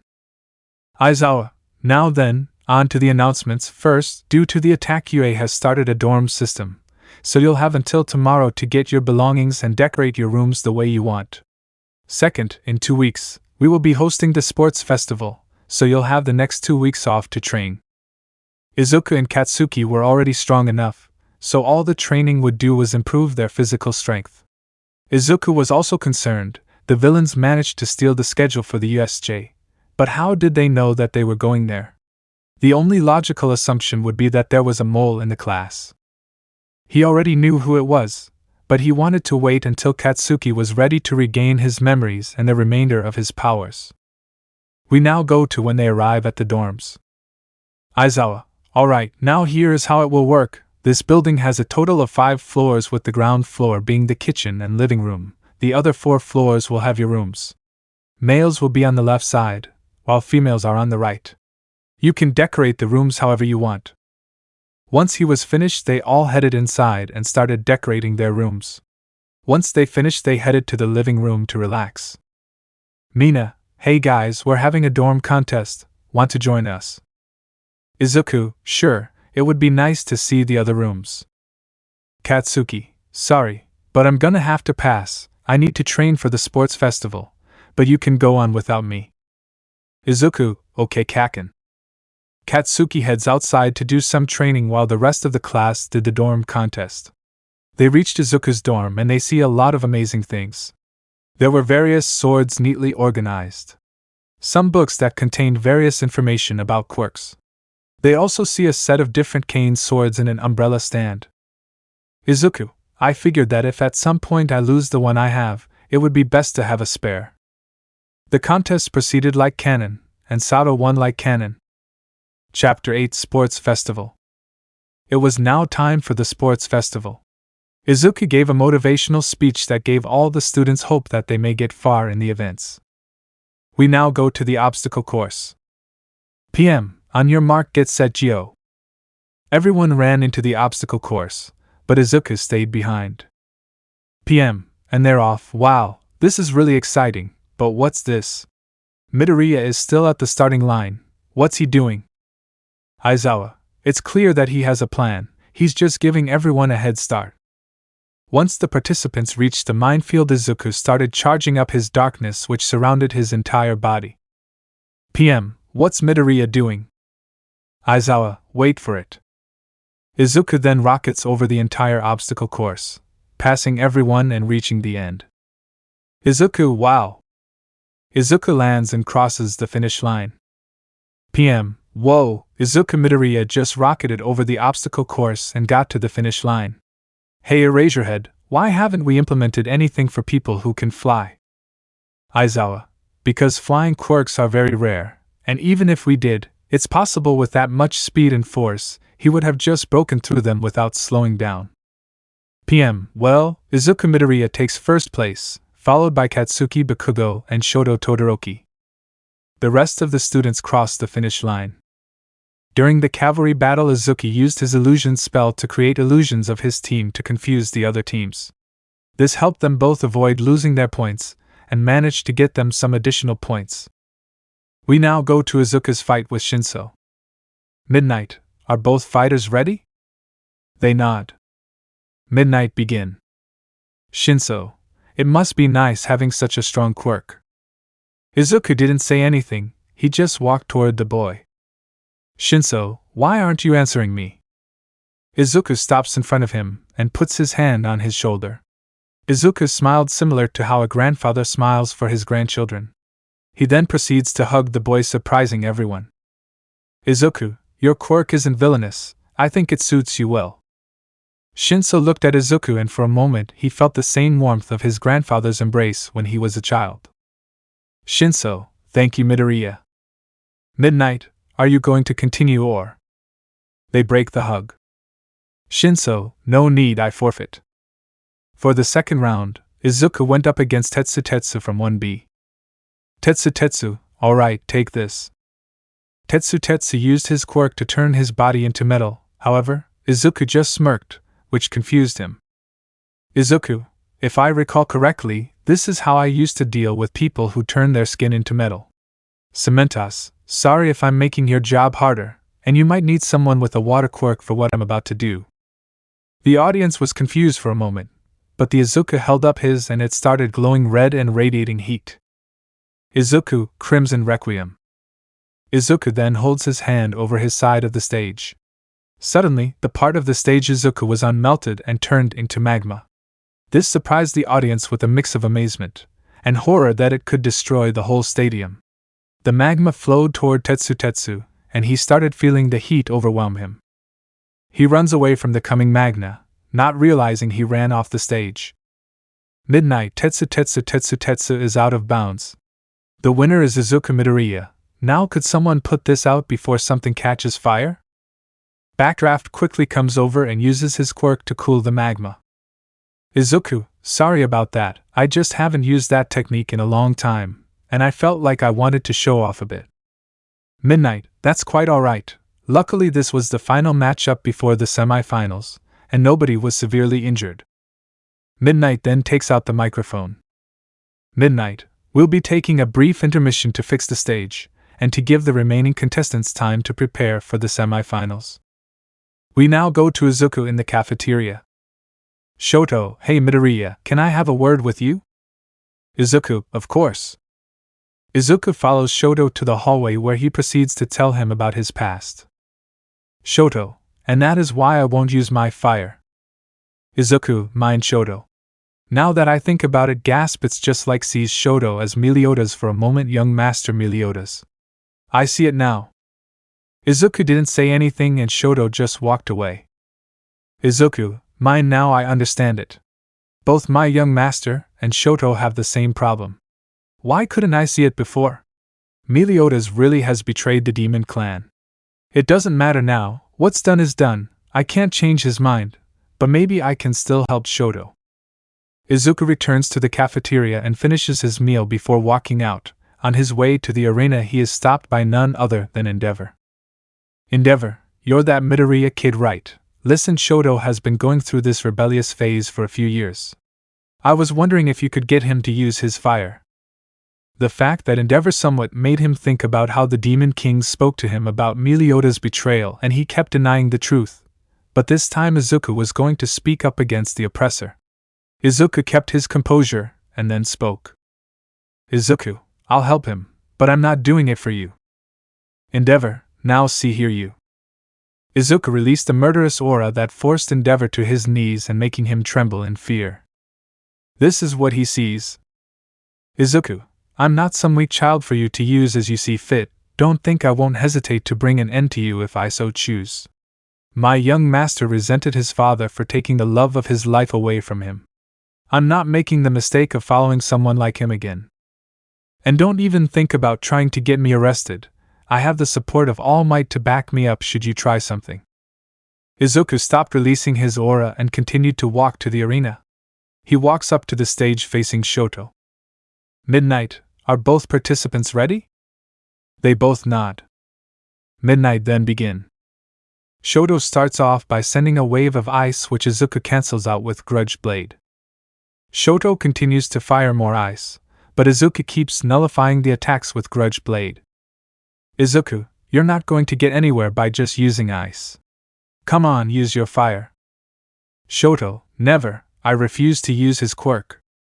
Shoto sends another wave of ice, but this time a shard of it pierced into Izuku's side causing him to bleed. He removed the piece of ice, but he didn't heal the injury. Shoto, I'm already strong enough without his quirk, I'll beat you easily. Izuku, you're good, but if you won't use your fire willingly, then I'll just have to force you. Izuku touches the wound created by Shoto's attack, gathering some blood. He then uses the blood to draw a symbol on his hand. He then points it at Shoto and speaks an incantation. Izuku, absolute order. The same symbol then appeared on Shoto's chest, which momentarily knocked him off his feet. Shoto, what was that? All that did was knock me back. Shoto then fires another attack at Izuku, but he notices Izuku smirk. Izuku, are you sure? Once the attack lands, Shoto starts feeling immense pain in his body and he begins to groan in agony. Izuku, this is what earned me the title of Pacifier Fiend, one of my signature spells, Absolute Order. It's a form of binding spell used to submit others to your will, forcing those inflicted by it to either do as the caster says or suffer the punishment for disobedience, or attempting to harm the caster. Normally this spell would instantly kill the one who disobeys a command given by this spell, but due to my training, I was able to evolve its ability and minimize the punishment. In this case, if you refuse to use your left side even once, or attack me with an ice attack, the spell will activate and inflict immense pain on you. Shoto, I'll never do it. Ga. Izuku, did I also forget to mention I can also increase or decrease the effect, meaning the more you try to disobey the command, the more painful it will be? In other words, I've given you an ultimatum. Use your fire, or be forced to forfeit due to an inability to fight. Shoto, what has the old man offered you to do this? Izuku, who said I'm doing it for him, after all? Izuku went to Shoto's side and whispered in his ear. Izuku, what could he offer me that I don't already have? And when faced with someone like me, he's better off dead. Shoto's eyes widen at this. Izuku, so I'll ask again, use your fire. I want to see you at full strength. A few seconds later Izuku felt some heat, and quickly headed back to his side and he saw Shoto using his fire. Shoto, you're crazy, Midoriya. Thanks for this. Izuku, now then, let the real fight begin. Izuku cancels out Absolute Order, and the symbol fades from his hand. Shoto shot a stream of fire at Izuku, but Izuku managed to launch a small grudge blade that cancelled out both attacks. Shoto then fired a large wave of fire and ice attacks, and Izuku got in a defensive stance which only meant one thing. Izuku full counter. Izuku, sorry Todoroki, but this is my win. Shoto, yeah, I probably should have seen that coming. Good match. Midnight, Shoto Todoroki is out of bounds, the winner is Izuku Midoriya. We now go to the finals with Izuku fighting against Katsuki. Midnight started the match, but they didn't start fighting. Katsuki, hey Izuku, no holding back this time, I want you to go all out. Izuku, oh I intend to, but first a change of scenery. Izuku holds up his cane sword. Izuku darkness. Just like back at the USJ, Izuku turned day into night. This incredible feat caught the attention of everyone. PM, whoa, look at that, Izuku Midoriya has just turned daytime into nighttime. How'd he do that? Aizawa, from what he told me, one of his abilities is to create an artificial nighttime. It mainly serves as an amplifier for his magic. Izuku, now then, let's do this. Izuku then removes his shirt and begins to take on his demon form. Everyone watches in awe at how this boy has turned into such a powerful creature. PM, whoa, Izuku Midoriya just transformed. Aizawa, you're wrong there Mike, this isn't a transformation. Izuku called this his true form, which he states is more powerful than his human form, so in other words, this is a regression. Izuku unsheathes his cane sword as Katsuki lets off a few explosions. Katsuki, alright, let's do this. Katsuki charges at Izuku at full speed using his explosions to propel him forward. Izuku used his wings to take to the skies and he then used Cut Down which missed Katsuki but also did some damage to the stage. Katsuki then launches an attack, but Izuku cancels it out by shooting a weak Exterminate Ray. Izuku, this is quite enjoyable, wouldn't you agree Kaken? Katsuki, I can't deny it either, but I think it's time we end this. Izuku agreed. They land back on the ground and Katsuki lets off a howitzer impact which Izuku then counters using full counter, knocking him off the stage. Midnight Katsuki Bakugo is out of bounds, the winner of the sports festival is Izuku Midoriya. Chapter 9 Return of the Napping Reaper. They all returned to the dorms for some well-deserved rest. While they were all busy Katsuki pulled Izuku away. Izuku, what is it Kaken? Katsuki, sorry we can't risk the others' safety Izuku. Izuku, yes, and with the mole in our class, it's clear that the villains already know what will happen next. Katsuki, that's why I want to ask for you to restore my powers and memories. Izuku, are you sure it's wise? There is something that you might not like. Katsuki, I need to regain all my power, and I'll face whatever I remember head on. Izuku, sigh okay, but we better do this in my room. They head to Izuku's dorm room and he begins to restore Katsuki's powers and memories as the napping reaper, Cusack. Once he got up, Katsuki hugged Izuku, letting out tears, because he remembered that he was the one who killed Izuku in their past life. Katsuki, I'm sorry.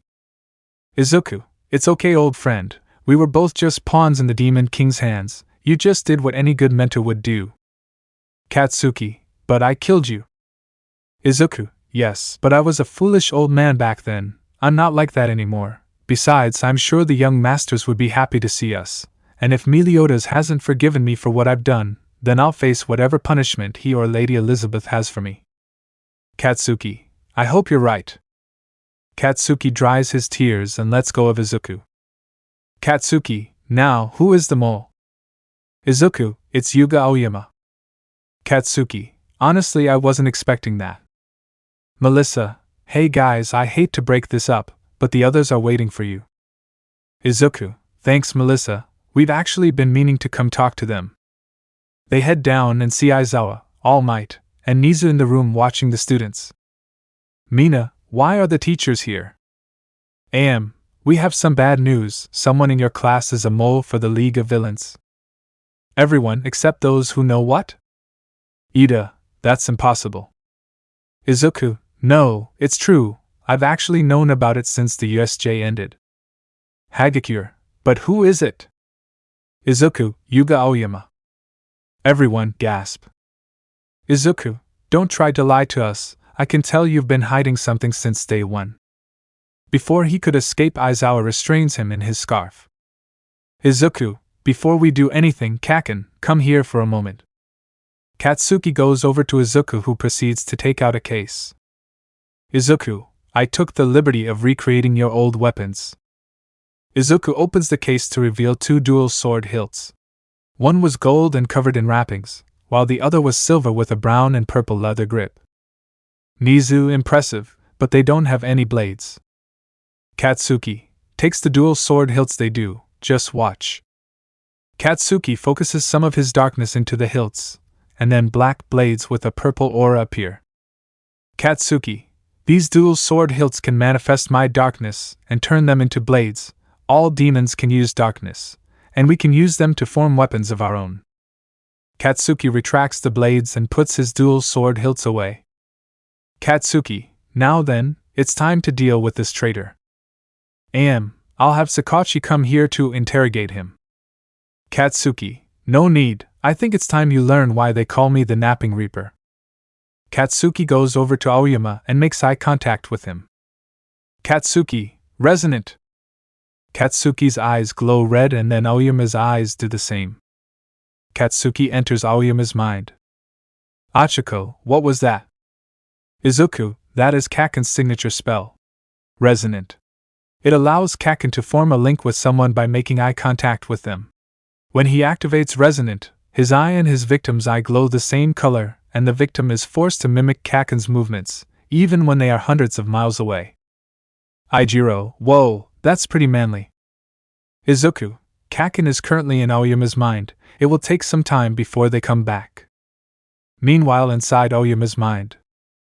Katsuki, so this is his mind, Katsuki wandered through the darkness until he saw a figure overshadowing a young Aoyama. Katsuki, there you are, now let's break him free. Katsuki removed his dual sword hilts, and then a pair of blades appeared. Back in the real world. Nizu, I can't believe one of our own students was a mole for the League. Izuku, don't blame yourself, the mastermind surely used him as a puppet, he might not have had control at that point.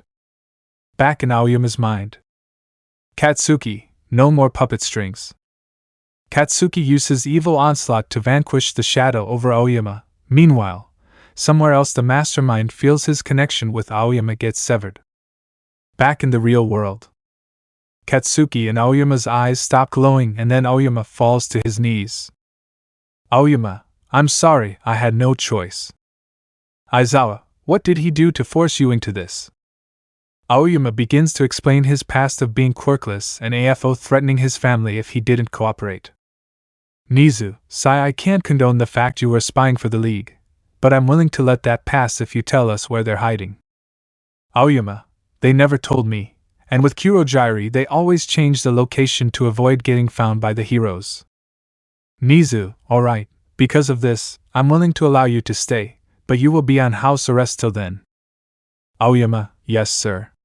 Thank you for helping me, Bakugo. Katsuki, it's no problem. They leave the room and Aoyama is escorted to Nizu's office for further interrogation. Chapter 10 Hero Names and Internship. The class was in their seats waiting for Aizawa to arrive. Once he did, they saw that all his bandages were removed.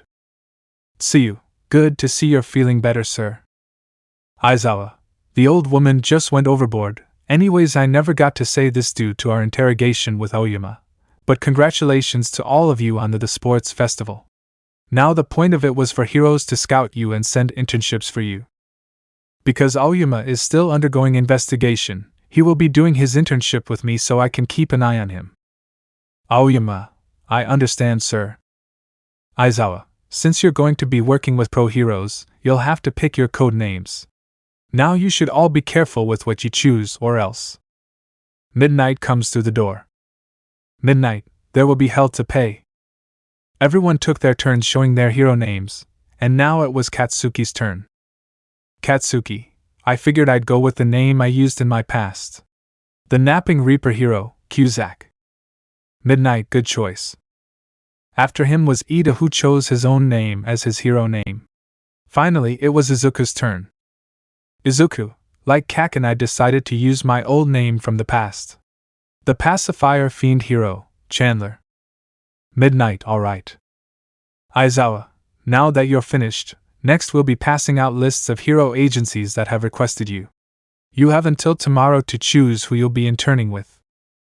Izuku decided to do his internship with Night Eye, while Katsuki still went with Endeavor since he wanted to keep an eye on him and look after Shoto. We now go to when Izuku arrives at Night Eye's agency.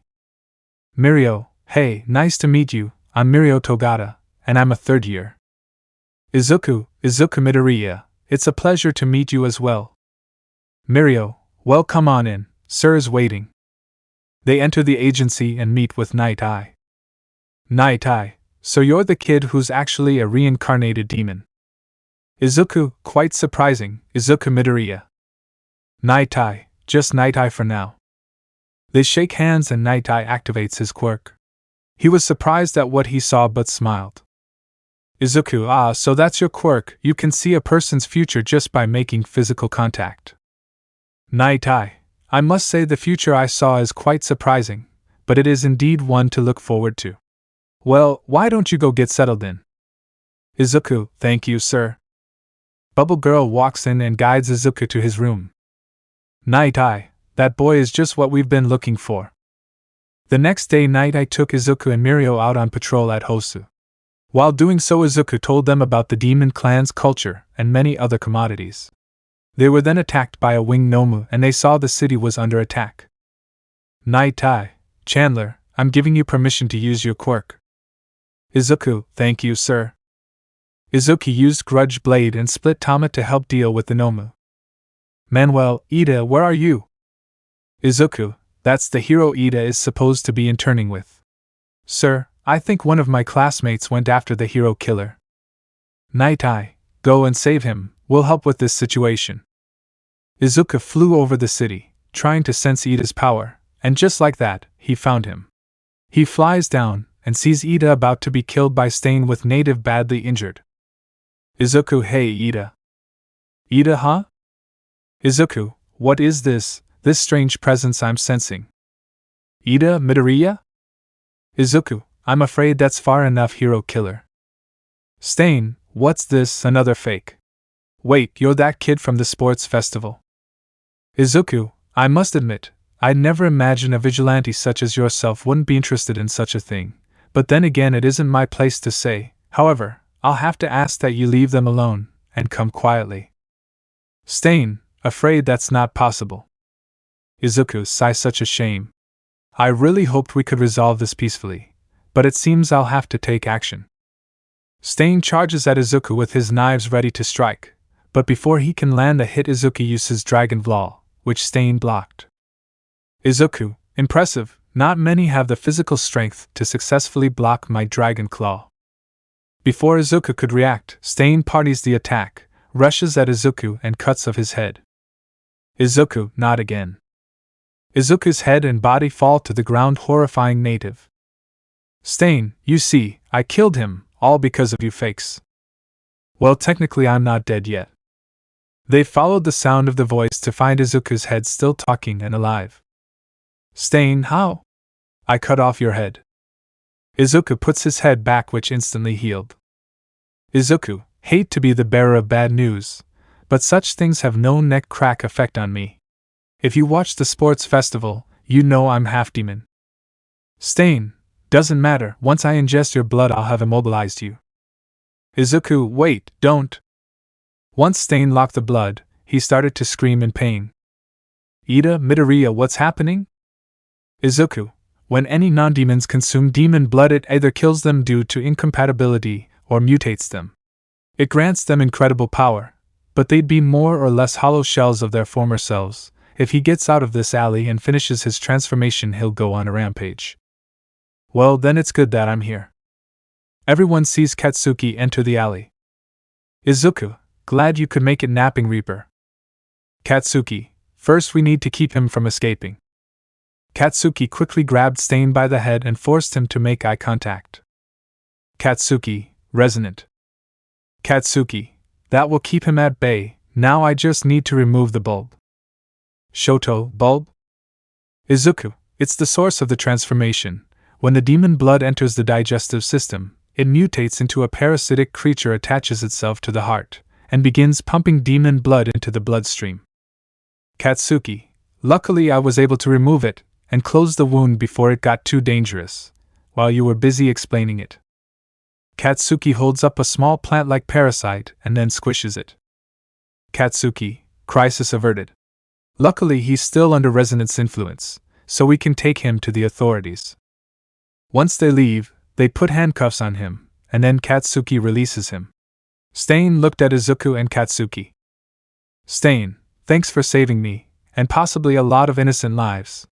You're real heroes. The car door closes and drives away. Once they were finished, they helped take care of the rest of the Noma. Izuku recalls his split Tama, and they return to their respective agencies. Chapter 11, The Daughter. Izuku and Mirio were walking down the street talking to one another. Mirio, so what exactly determines the rank of a demon? Izuku, well, one of them is the fact that demons have more than one heart. The more hearts a demon has, the higher their ranking, with the highest ranking demons having 7 hearts. The 7 hearts also serve the demon's survival. If one is destroyed, then the others will continue keeping them alive. However, it's still incredibly painful, so we do our best to avoid it. Mirio, wow, that's pretty amazing. Izuku, demon hearts are also arranged differently from human hearts. Instead of being in the same place as a human's heart, they are arranged in a circular pattern. Mirio, wow, that's pretty cool. Is there anything else to having more than one heart? Izuku, well, there is. But it isn't something that can be used lightly. In the demon clan, the Endura transformation, believe it or not, the demons aren't the only inhabitants of the demon realm, there are also the Enduras.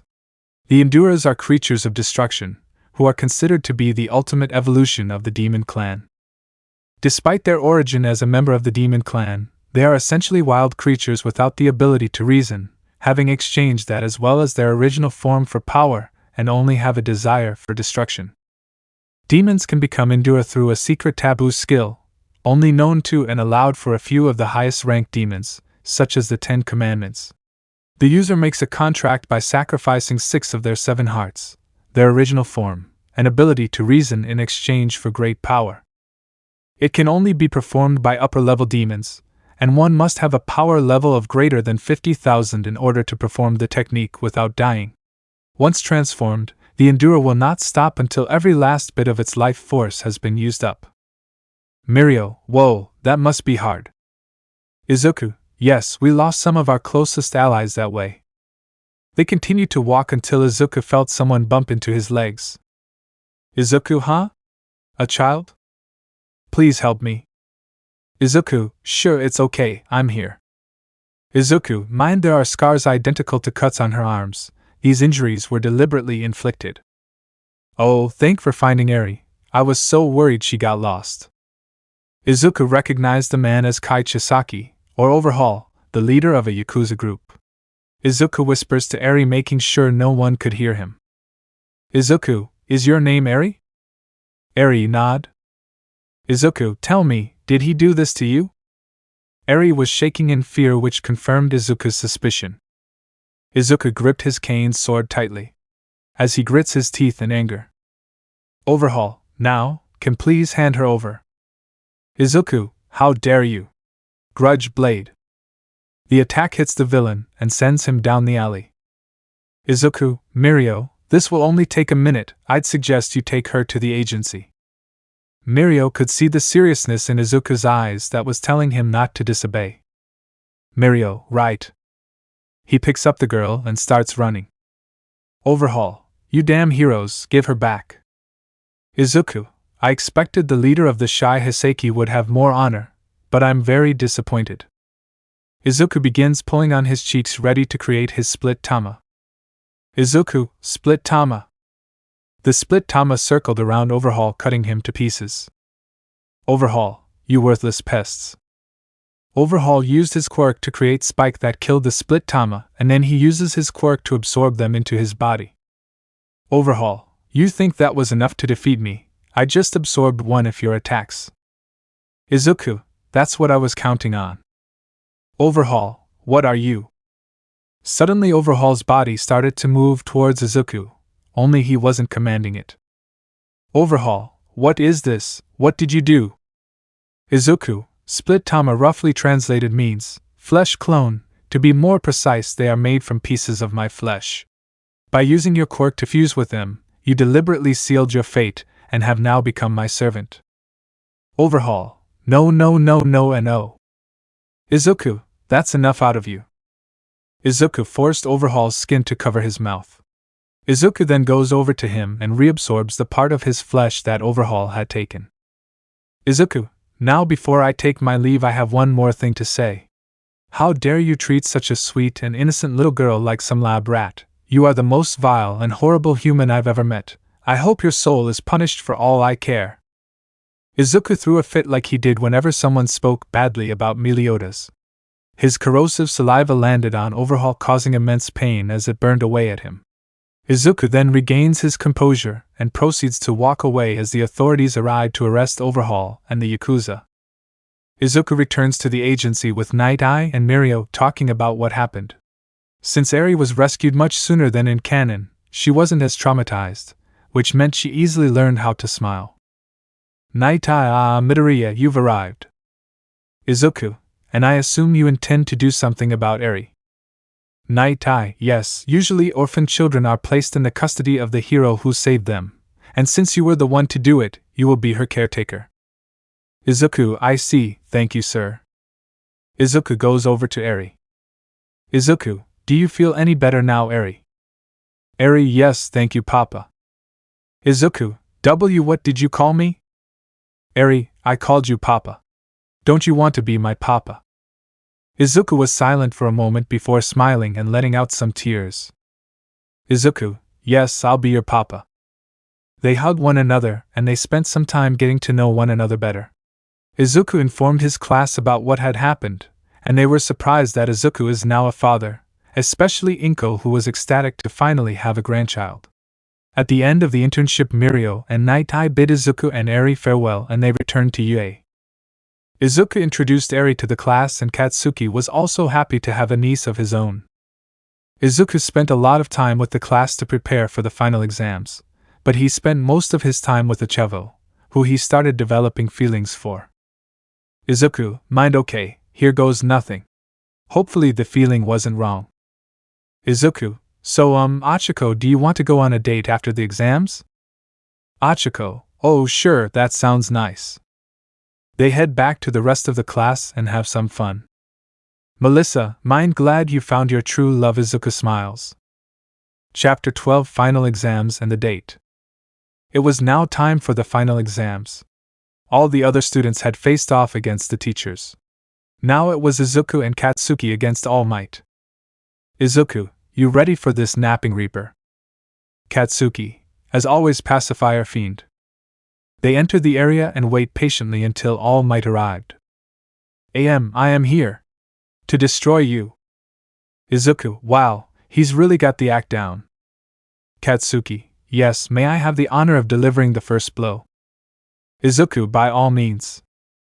Katsuki started off by launching a few explosions, and then attacking Almight with his dual sword hilts. Nice move, take this. Katsuki managed to block Almight's punch, but it pushed him back.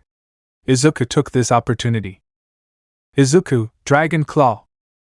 Almight managed to block the attack with one of his arms, but it still managed to hurt him. Izuku now, Grudge Blade. The attack hits and pushes Almight back, but he managed to get back to his feet. Alright, it's time to get serious. Katsuki, we couldn't agree more. Besides, this is the perfect opportunity to see if I can go into my demon form. Izuku, well, don't hold back. I'm right behind you. Katsuki, alright. Katsuki focused on his transformation. His muscle mass increased, which also destroyed his vest shirt and detachable sleeves. Katsuki grows much taller in stature, and his arms grow longer, and his hands become larger, enough to hold both his sword hilts in between his fingers. His hair also grows and turns a darker shade of blonde. The color of his eyes is inverted and his teeth sharpened into fangs. He also grows dragon-like wings from his shoulders, the only difference from Izuku's being that the frame is blue, while the marks and patagium are purple. His demon mark is larger and extends down his cheek with the arrows converging together, and a mark grows on his chest forming a cross. Pretend he has Katsuki's hair and no mustache. Katsuki, haha. I did it. Izuku, alright, my turn. Izuku transformed into his demon form as well, tearing apart his coat and shirt. Izuku, now then, let's pass this exam. Katsuki charges at All Might using his swords to force him into a defensive stance by using Triple Strike and Evil Sword Beam, while Izuku unsheathes his sword, which didn't grow like it did at the USJ. Izuku flies towards All Might and uses it to both counter his attacks and break through his defenses using Cut Down. Once they managed to back All Might into a corner, Izuku put the cuffs on him, ending the match. Announcers, Izuku Midoriya and Katsuki Bakugo, pass. Katsuki, man, I haven't felt so good in years. Izuku, I know, right, it's good to let out your true form every now and then. They shift back to their human forms and head back to the observation room. Izuku's costume managed to repair itself and reform back on Izuku's body, while Katsuki picked up what was left of his and handed it into the support course for repairs and maintenance. Aizawa, I'm impressed with how far you've all come. So far only 5 of you have not passed. But you'll be going to the training camp anyway. The students cheer only to be silenced by Aizawa again. Aizawa, don't think that you'll get out of it scot-free. Those who fail will spend most of their time doing remedial lessons with me to make up for it. The 5 shiver at the thought. Aizawa, now then, since we have the week off to prepare, you're free to do whatever, but I expect you to also prepare for the trip. Aizawa leaves the room. Mina, hey guys, why don't we go to the mall? Izuku, sounds like a fun trip. Achiko and I were planning to go there for our date, so why not? The next day, they all arrive and go their separate ways. Izuku and Achiko started going on their date, near a mochi stand. Achiko, hey Aiza. Izuku, yeah? Achiko, we've talked a lot about ourselves, but you've never talked much about your past. Apart from what you've told us, you never talked much about it. Izuku, sigh, I guess someone was going to ask anyway. Truth be told, there were a few things I wish I could forget, and mistakes I wish I could undo. I guess it's better to let someone know. Achiko listened to Izuku as he told her about his past life and how he came to be Melioda's master, leaving one thing out. His obsessive love for his former student, and the hardest thing for him to talk about. Hurting his young master's lover under false beliefs. Izuku, for the 3,000 years that I've spent sealed away, I grew more envious and furious at Lady Elizabeth. I've always believed that she had deceived the young master into betraying his own kind. But after I first met you, I started to see that his love was genuine. And ever since then, deep down I've been filled with regret for my foolishness. I just wanted to protect him, but instead, I was the one hurting him. Izuku started to tear up. Izuku, I never meant for any of it to happen. If I could go back, I would willingly accept any punishment they give me, so long as I can atone for my sins. Achiko brings Izuku into a warm hug. Achiko, I'm sure they'll forgive you. Look at how far you've come to make amends for what happened. If I've learned anything, it's that actions speak louder than words. Izuku dries his tears and hugs back. Izuku, thank you Achiko, you're the best. They break the hug and stare into each other's eyes for a moment, almost hypnotized by the beauty. They lean in close, and then they kiss. Moments later they break the kiss and blush. Izuku, that was amazing. Achiko, I know. Suddenly Mina jumps out from some bushes. Mina, yes, the ship has sailed. Both Mina? Achiko, how long have you been there? Mina, oh, I came by when I saw you two hugging. I couldn't hear what you were talking about though. Izuku, oh, that's good. Achiko, why yeah. Mina, well, I'm going to go meet the others, see you there. Mina leaves the young couple to themselves. Izuku, if she had her way, she'd probably be preparing a ship for Kaken. Achiko, yeah? By the way, you didn't tell me everything about your past, did you? Izuku, let's just say it's something between me and Kaken. But don't worry, I have a feeling you and possibly everyone will know about it in the near future. Achiko, okay, well let's go. They head over to the restaurant where their friends are meeting. They announce they were finally boyfriend and girlfriend. They all get what they need for the trip, and head on home. Also Shigaraki was there, but Izuku and Achiko were in a different part of the mall, so he didn't get to talk with him. Chapter 13 Training Camp. The class arrives at a cliff overlooking a forest. A limo pulls up revealing two of the WWPC and a kid. Izuku, mind good thing I asked Mom to look after Eri. It would have been really awkward if she was here, not to mention I'm not ready to have a future son-in-law yet. Pixie Bob used her quirk to send everyone down. Izuku took Achiko and just rockets to the camp with Katsuki behind him.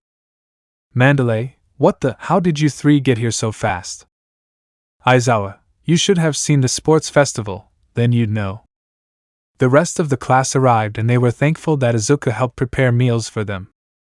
Aizawa, alright, Midoriya and Bakugo, since you've had experience with training others before, and since you're both already powerful, you will also work as instructors. Both, yes, sensei. They did as instructed and helped train their classmates. Izuku helped train Achiko, Tokoemi, Shoto, Ida, Shoji, Koda, Melissa, and Oyama. While Katsuki trained Eijiro, Mina, Denki, Siro, Sato, Hagakure, Ojiro, and Momo. Due to their training, they had improved a lot more than canon. Izuku also heard about Koda's parents' deaths at the hands of Muscular. Izuku attempted to help Koda work through the trauma, but it made little effort. We now go to when the villains attack. Aizawa, we're under attack. Mandalay, where's Koda? He isn't here. Isaac, I'll find him, just alert the other students. Izuku flies to Koda's secret spot and sees a large villain about to attack him. Izuku, oh no you don't. Izuku blocked the attack with his cane sword and then parried him away. Izuku, you okay Koda? Koda, yes, but he's the one who killed my parents. Izuku looked at the villain who was confirmed to be Muscular with intense anger. Izuku, how dare you attack a child? You are a despicable creature. It wasn't bad enough that you had taken his family from him, but to harm a child, you are nothing but a monstrous creature. Muscular, oh I can't wait to kill you and then that kid. Muscular attacks Izuku, but he uses full counter against him. Since Muscular used his full power without holding back, it ended up sending him into the mountain and knocking him unconscious. Izuku, come on Koda, let's get you back. Koda, alright. They return to the main building where everyone is waiting.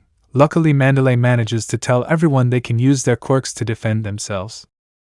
Izuku, is everyone okay? Everyone, yes / I'm a little sore / those villains were tough. Katsuki, good, we're all safe. Mr. Compress, not for long. Right before Mr. Compress could use his quirk on Katsuki, he released his aura, making him back away in fear. This is what Mr. Compress saw. Mr. Compress runs through the forest with Katsuki chasing after him. Katsuki then sees Kurogyri waiting for Mr. Compress. Katsuki, oh no you don't. Katsuki uses evil sword beam to knock Kurogyri down before he can teleport, while also knocking Mr. Compress out.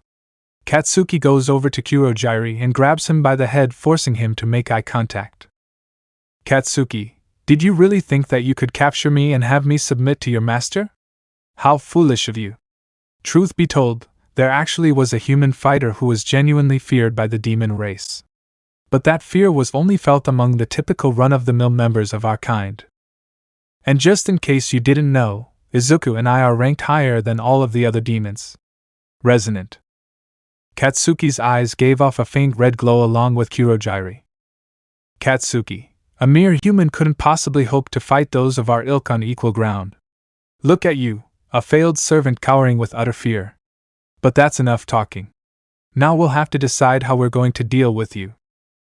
Normally, anyone who behaved so rudely toward us and the royal family would be chopped into little pieces and fed to the enduras of the demon realm, but I wouldn't want to subject my fellow classmates to that grisly sight. Since you're just a servant, I'll simply let you go so you can warn your master of our coming arrival. After a few seconds, Kurogyri shakes his head free from Katsuki's grip and escapes with all the remaining villains. Tokoemi, they got away. Katsuki, true, but we now have a way of finding them.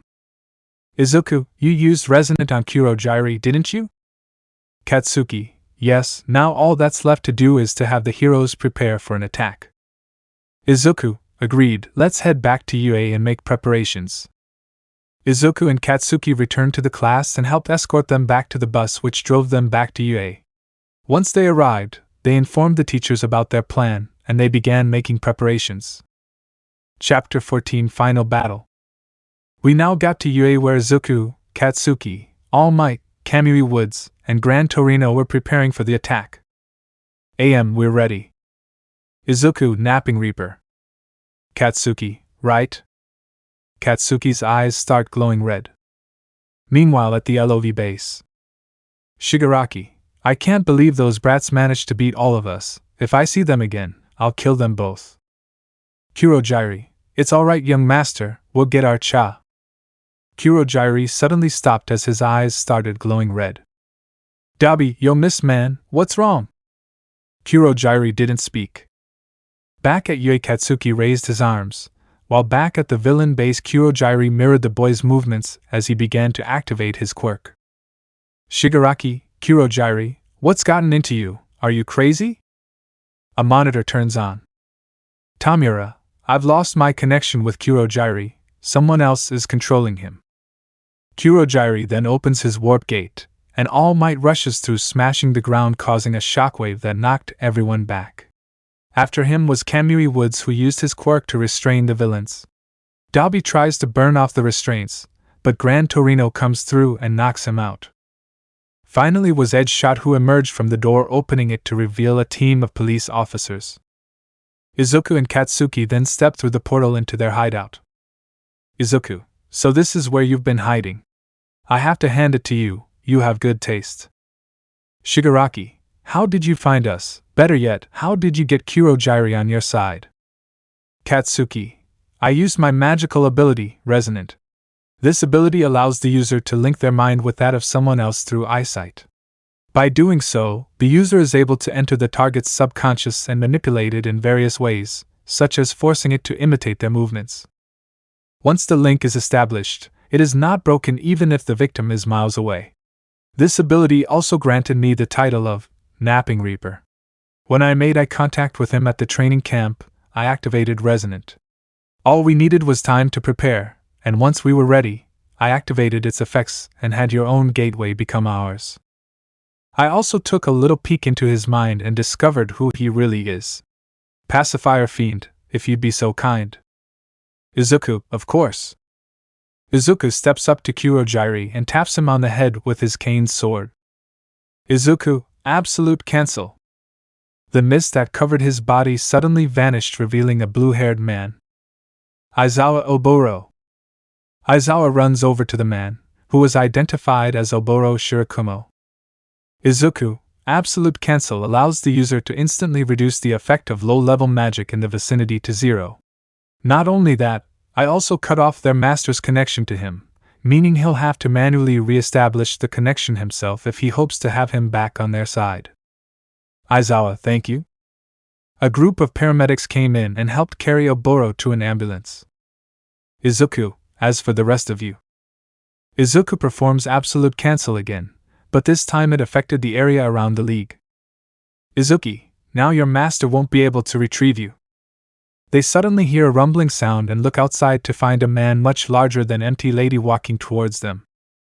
Shigaraki, it doesn't matter, Sensei has reawakened Gigantomachia, and he'll be your downfall. Izuku, scoff, you think I haven't dealt with giants before, I already have something that can work against him. Almight, I can sense their master's presence not too far from here. Take Cusack and hold him off until I return. Alright, Chandler. Katsuki, you better hurry, or we won't have a chance. Katsuki and Almight head off to the location, while Izuku charges up his darkness and rockets toward Gigantomachia. He arrives and is astonished by not only his immense size but the fact that he has 7 quirks. Izuku, you're definitely going to be a problem. Fortunately, I have a way of dealing with giants like you. Microscopic. Izuku makes hand gestures and ends it by snapping his fingers. Gigantomachia then shrinks down to almost the size of a mouse. Izuku kneels down and grabs the miniaturized villain. Gigantomachia, everything I do is for the glory of my master. Izuku, unfortunately for you, your master won't be around much longer. Izuku flies back to the heroes and hands the villain over. Izuku, don't lose him, he may be small, but he still has some of his previous strength. The heroes nod and Izuku rockets to Katsuki and All Might's location. He arrives to find Katsuki and All Might fighting AFO, and losing. Just as AFO is about to deliver a killing blow to Katsuki, Izuku gets in the way and uses full counter. Izuku, full counter. Izuku, I leave you alone for 2 minutes, and already you're losing a fight. Katsuki, it would have been easier if we got here sooner. He's already taken Ragdoll's quirk and is using a mental protection quirk against Resonant. Izuku, that is quite troublesome. AFO, so you're the one who's been giving me so much trouble. Izuku, and you're the one who's been attacking my class. I must say, from what I heard about you, I was expecting more. AFO, grr. Izuku, but I'm a nice guy, so I'll introduce myself. I am Izuku Midoriya, but I'm also known as the Pacifier Fiend hero, Chandler. AFO, yes, and from what my spy told me, you and your friend are reincarnations of demons. However, I did not expect you to free him from my influence. Izuku, you are correct about that, but there's more to us than you think. Katsuki gets up and goes to Izuku's side. They both transform into their demon forms and prepare to fight AFO. Katsuki, All Might, you've taken too much damage, let us take care of it. Alright. Izuku, now then, let's begin. Exterminate Ray. Izuku fires Exterminate Ray from his cane sword that AFO caught and redirected to the sky. AFO futile. Katsuki pulls out his dual sword hilts and starts slashing away at AFO. AFO useless. AFO then uses a strength-enhancing quirk to punch Katsuki in the gut, sending him into a wall. Izuku, Dragon Claw. The giant claw emerges from Izuku's cane sword and strikes AFO only for him to effortlessly block it. AFO then takes the opportunity to attack Izuku, sending him into the wall next to Katsuki. Katsuki, it's no use, we can't defeat him, he's stolen so many quirks that we can't keep up. Izuku, then we'll have to do it. Katsuki's eyes widen. Katsuki, you mean? Izuku, yes, it's our only chance. They get free from the wall and see the news copters flying over. Izuku, you ready, old friend? Katsuki, yes. Their weapons touch each other, and a bright purple light emerges. Both, oh. Everyone looks on in amazement as their bodies begin to merge. Izuku, once, to serve as a retainer, the Demon King created a demon. One more powerful than any other. This infamous creature came to be known as the original demon. Katsuki, this retainer was obedient at first, but grew to be overly confident, and lusted for power. That lust led him to begin a rebellion against the Demon King. AFO, this power. Izuku, of course, he was beaten at his own game, and received punishment. He was divided both body and soul into two, and was given a serious duty. To raise the two princes as proper candidates. Candidates to be the next Demon King. The two halves would also serve individually as each of the prince's mentors. AFO, what are you saying? No way. You mean those two halves are? Katsuki, as the youngest son's mentor, it was my wish that he would become the Demon King. And in the end, the eldest brother passed it down to him. As such, I've never been more proud of him. Izuku, Master Meliodas, despite fulfilling his destiny to become the Demon King, I am still humbled to serve him. I can only ask forgiveness for wanting to bring harm to the one he loved. The merging had finished, as a blinding light enveloped the surroundings. Once the light faded, a figure stood before the villain. The creature that appeared had a centaur-like body, but with a white feline lower body instead of a horse, with two strange appendages for tails and forearms. He wears reddish armor only on his upper body. His facial appearance is mostly unknown due to his helmet, which resembles butterfly wings, covering both of his eyes, leaving his blue flame-like hair, nose, and mouth exposed. He has a long white beard and sharp teeth. In his lower right hand, he held a larger version of Izuku's cane sword. In his lower left and upper right hands he held the dual sword hilts that Katsuki used, which had dark purple blades. Finally, in his upper left hand, he held a shield, which had the combination of Izuku and Katsuki's initial demon marks. The creature then spoke in a deep, gravelly voice. The halves of the sinner are reunited. I am the original demon. AFO tried to stand firm, but the being in front of him towered over him like a man over an insect. AFO, impossible, nothing can have this much power. OG demon, be honored to even face me, for I shall be your end, still I will allow you to deliver the first blow. AFO clenched his fists and stood up. AFO, you're gonna regret that. AFO charged up an air cannon and launched it at the OG demon. But when the dust cleared, it revealed the OG demon to be unharmed. He wasn't even forced back. The OG demon then pointed the cane sword to the sky and cast darkness of despair, which not only made it completely nighttime, but also weakened AFO. OG demon, what a pathetic attack. My turn. Death drive. OG demon points the cane at AFO and releases a large beam of energy, which manages to severely injure AFO and force him back. OG demon, I should commend you. I've only ever known one human who had the power to survive a direct attack from Death Drive. Even so, it did more than enough damage to you. AFO, if that's true, then I'll have to go all out. AFO launches another attack, this time using a strength-enhancing quirk. But once he landed the attack, it didn't even faze the OG demon. He then kicks AFO away with his front legs. AFO, grr, I've not come this far just to be stopped by someone like you. OG demon, you think yourself a demon king, but you don't even come close to the power he and his sons have wielded. For that, you shall be punished for your arrogance. The OG demon strikes with soul cleave and shoots death breath, with him desperately trying to block them with little resistance. Then he used cataclysm to catch AFO off guard. And demon, Hellblaze Omega. The OG demon points the cane sword at AFO and a spider-shaped black fireball shoots out and hits AFO, only for him to block it. Suddenly AFO charged up all his strongest quirks and finally delivered a blow that wounded the OG demon. AFO, ha, looks like I was able to hurt you after all. OG demon, impressive, but that was the last chance you've had. AFO does a similar attack, forcing the OG demon back and injuring him even more. The OG demon fires another Hellblaze Omega. AFO tries to block it but is forced back. AFO, what? Impossible, he's wounded, he should be weakening, but his last attack felt much stronger. The OG demon smirks and lets out a light chuckle. AFO, wipe that smirk off your face. AFO repeated the previous attack and the OG demon retaliated using Spirit Taker, and then followed it with Demonic Halo. AFO activates Search, and what he saw shocked him. The OG demon's power was stronger than before. He attacked again, but the OG demon didn't retaliate. Instead, AFO watched in horror as his power had increased. OG demon, as expected. You have discovered my secret. What perplexed you is this: the closer I am to death, the more my power increases. This is my true magical power. Crisis.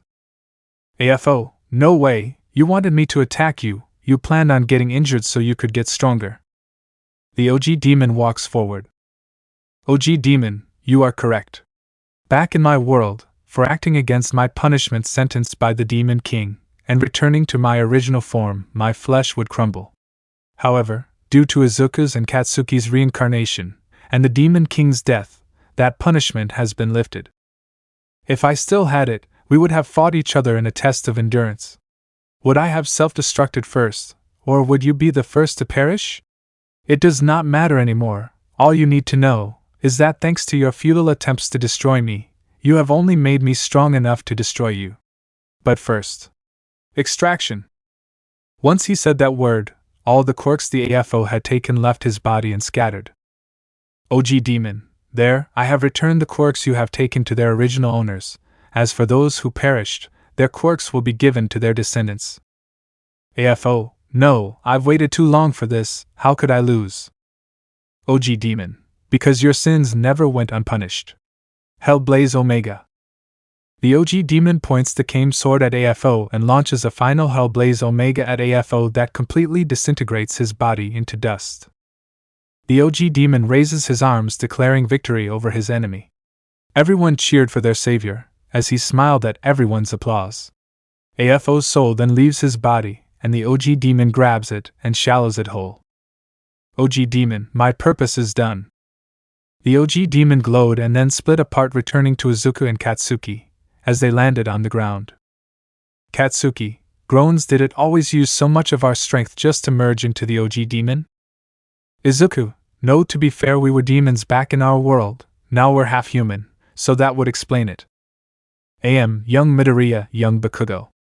You did good. Izuku, thanks, we're just gonna lie here for a moment, and regain our strength. I understand, the paramedics will be here momentarily. Katsuki, you did good, Pacifier Fiend. Izuku, you too, Napping Reaper. The paramedics arrived and carried them off to the hospital. Moments later, the class came in to congratulate Izuku and Katsuki for their hard work. After leaving the hospital, they returned to UA to continue their studies. Chapter 15: The Return and Epilogue. We now go a few days after the incident to the support course, where Izuku and Katsuki arrive, finding Mei working on some kind of device. Mei, alright, it should be working. Katsuki, are you sure it won't blow up? Mei, of course not, Melissa and Powerloader were able to help me work out the bugs. Katsuki, that's good. The device in question was an interdimensional portal. Izuku and Katsuki asked the support course to build one to send them back to their original world so they could reunite with their former students. The portal opens and they see a castle in the distance. Izuku, that's Leoness, this is the right world. Mei, hope you guys come back. Izuku, we will, this is our new home, we never abandon it, but right now, we need to do this. They walk up to the portal and hold hands. Katsuki, ready, Pacifier Fiend. Izuku, always, Napping Reaper. They went through the portal and they were now back in their former world. Katsuki, Mei, we'll try to find somewhere else for you to open the portal, the forests in this area are usually filled with monsters. Mei, okay, the trackers on your suits will pinpoint your location. The portal closes and the two heroes stare off in the distance. Izuku, it's been a long time since we've been back, Napping Reaper. Katsuki, indeed it has Pacifier Fiend. If you'll excuse me, I'll go and find Sir Zeldris. Izuku, very well, I can already sense Meliodas' power in Leoness, but there's also an enormous amount of magical power in his location. Katsuki, I already know you'll be able to handle it. Katsuki flies off to find Zeldris while Izuku flies to Leoness. When he arrived, he sensed an enormous amount of magic coming from a staircase that magically appeared, along with a magical power equal to Meliodas. Izuku, mind so, you had an Air Master Meliodas. And it seems he's in danger. Well, I'll deal with this threat post-haste. We now go to Tristan's point of view. Tristan, so King Arthur has arrived. Gawain, we can take him. Lancelot, no, he's too powerful. If he was able to resurrect 2 members of the 10 Commandments and subjugate them to his will, then we don't stand a chance. Arthur, it's been a while since I've been here, now, to destroy the 4 knights of the apocalypse. The young knights prepare themselves for an attack when suddenly they hear a voice. Absolute order.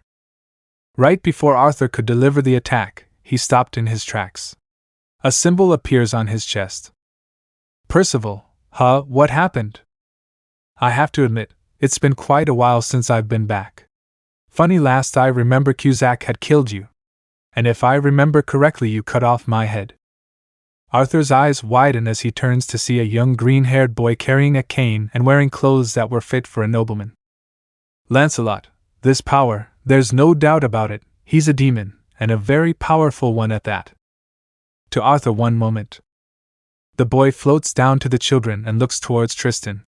Gawain gets ready to protect his friend, but Tristan instead walks forward, coming face to face with the boy. So you're the young master's son? Meliodas then appeared between the two. Meliodas, this magical power, I recognize it all too well. The boy smiles, seeing Meliodas. It's been a while, young master.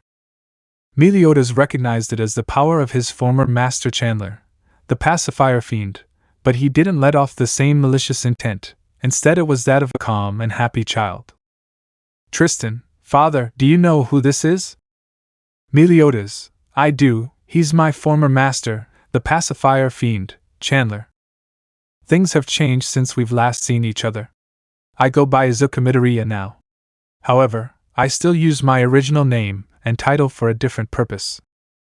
Meliodas, how are you alive, and why do I sense some traces of human in your body? Izuku, quite simple. When Cusack killed me when I tried to leave your brother to his death, I was reincarnated as a human in another world, though I still retained my original powers, memories, and demon physiology. So you could say I'm half demon. As for Cusack, he was killed by the Demon King after he gave Zeldris the 10 Commandments. We were unaware at the time that absorbing the 10 Commandments and becoming the Demon King meant that you'd become a vessel for him to use. Unlike me, Cusack lost all his memories of his past life. I was able to restore them and help him regain his power. I've done a lot of contemplating since my reincarnation, and I've come to realize that Elizabeth had not bewitched you into loving her, but rather that you had genuine feelings for her. I understand now why you originally betrayed the demon clan. I do not wish to fight you, my former student, but please, allow me to deal with your current problem.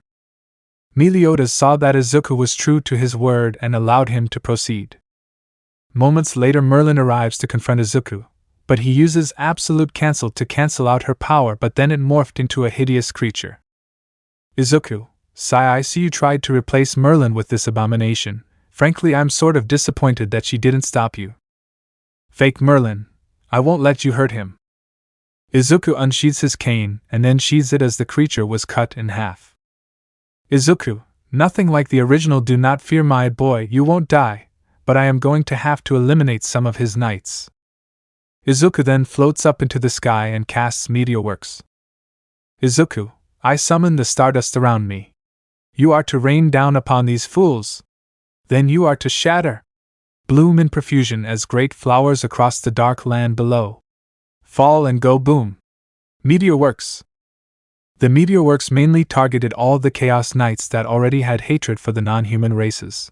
As for those who respected them, they were spared. Izuku, Now that those accursed insects have been exterminated, I think it's time I deal with you. Izuku floats back down to Arthur, glaring at him. He then grabs him by the head and chants a spell. Light emerges from Arthur as a shadowy figure is forced out of him. Meliodas, is he? Izuku, he'll be alright, he just needs some rest. For now, we need to deal with that. Izuku points towards the shadowy figure which morphed into a shadowy version of Arthur, with glowing red eyes. How dare you, my precious Arthur? Izuku, so you're the one I've heard so much about, Kath Palad. I should have suspected that someone with such strong power and an understanding of chaos would corrupt a pure and noble soul such as his. It took a while for me and Kaken to learn about what has happened in our absence, but the time we took was well worth it. The young king has already taken a large amount of the power you had, so you're much weaker than before. Kath Palad, it doesn't matter, once I destroy you, I'll reunite with him and destroy the 4KOA. Izuku, scoff, I'd like to see you try. Kath Palad pounces at Izuku. Izuku, grudge blade. Instead of absorbing the attack hits and causes a scar to appear. Kath Palad, how? Izuku, I've gotten a lot stronger since I was last here, and I'm not about to let some beast harm my young master or his family. Now, Dragon Claw. The giant claw strikes Kath Palad in the head, crushing him. Kath Palad, Gur, I'll destroy you. Kath Palad pounces at Izuku again, this time he takes a defensive stance. Once Kath Palad's attack hits, Izuku strikes back and speaks. Izuku, I don't even have to use my true form against you. Full counter. The attack rebounds and strikes Kath Palad directly, destroying him as he speaks his final words. Kath Palad, no, how is this possible? Kath Palad's body disintegrates into nothingness. Izuku, it's finally over. Izuku turns to the onlookers who cheer for him. He floats down to Meliodas, Elizabeth who had just arrived, and the 4KOA. Izuku drops his cane sword, gets on his knees and bows. Izuku, I know I've done many unforgivable things to you, Lady Elizabeth. All this time I thought you had bewitched the young master into turning against the demon clan. But I realize now that his love for you is true. I will accept any punishment if it means I can atone for all the sins I have committed against you. Elizabeth goes over to Izuku and brings him into a hug. Elizabeth, there is no need for that. You only did what you believed was best for Meliodas. I don't blame you for any of that. If it means anything, I'm grateful you trained such a strong man. Izuku let out a few tears and hugged Elizabeth back, smiling. Meliodas later joins the hug along with Tristan. After a while, they all got together in the banquet hall to eat. Katsuki also joined along with Zeldris and Gelda. Arthur felt immense guilt for so many deaths. He decided to step down from the throne and go on his own journey of self-discovery. Merlin returned and offered to join him, in the hopes of preventing the same thing from happening again. As the years went by, things have gone well for everyone. Izuku used his newly acquired resurrection magic to revive those who were killed during the new Holy War, including the 10 Commandments, the 4 Archangels, and even Escanor. He also helped train the 4 KOAs so they could help protect Britannia. Izuku and Achiko got married and had a son and a daughter along with Eri. Izuku became the #1 hero and a teacher at UA, helping to train the future generation of heroes. As for Katsuki, he took the time to help Zeldris with ruling the demon realm alongside Gelda. He also became the #2 hero and a teacher as well.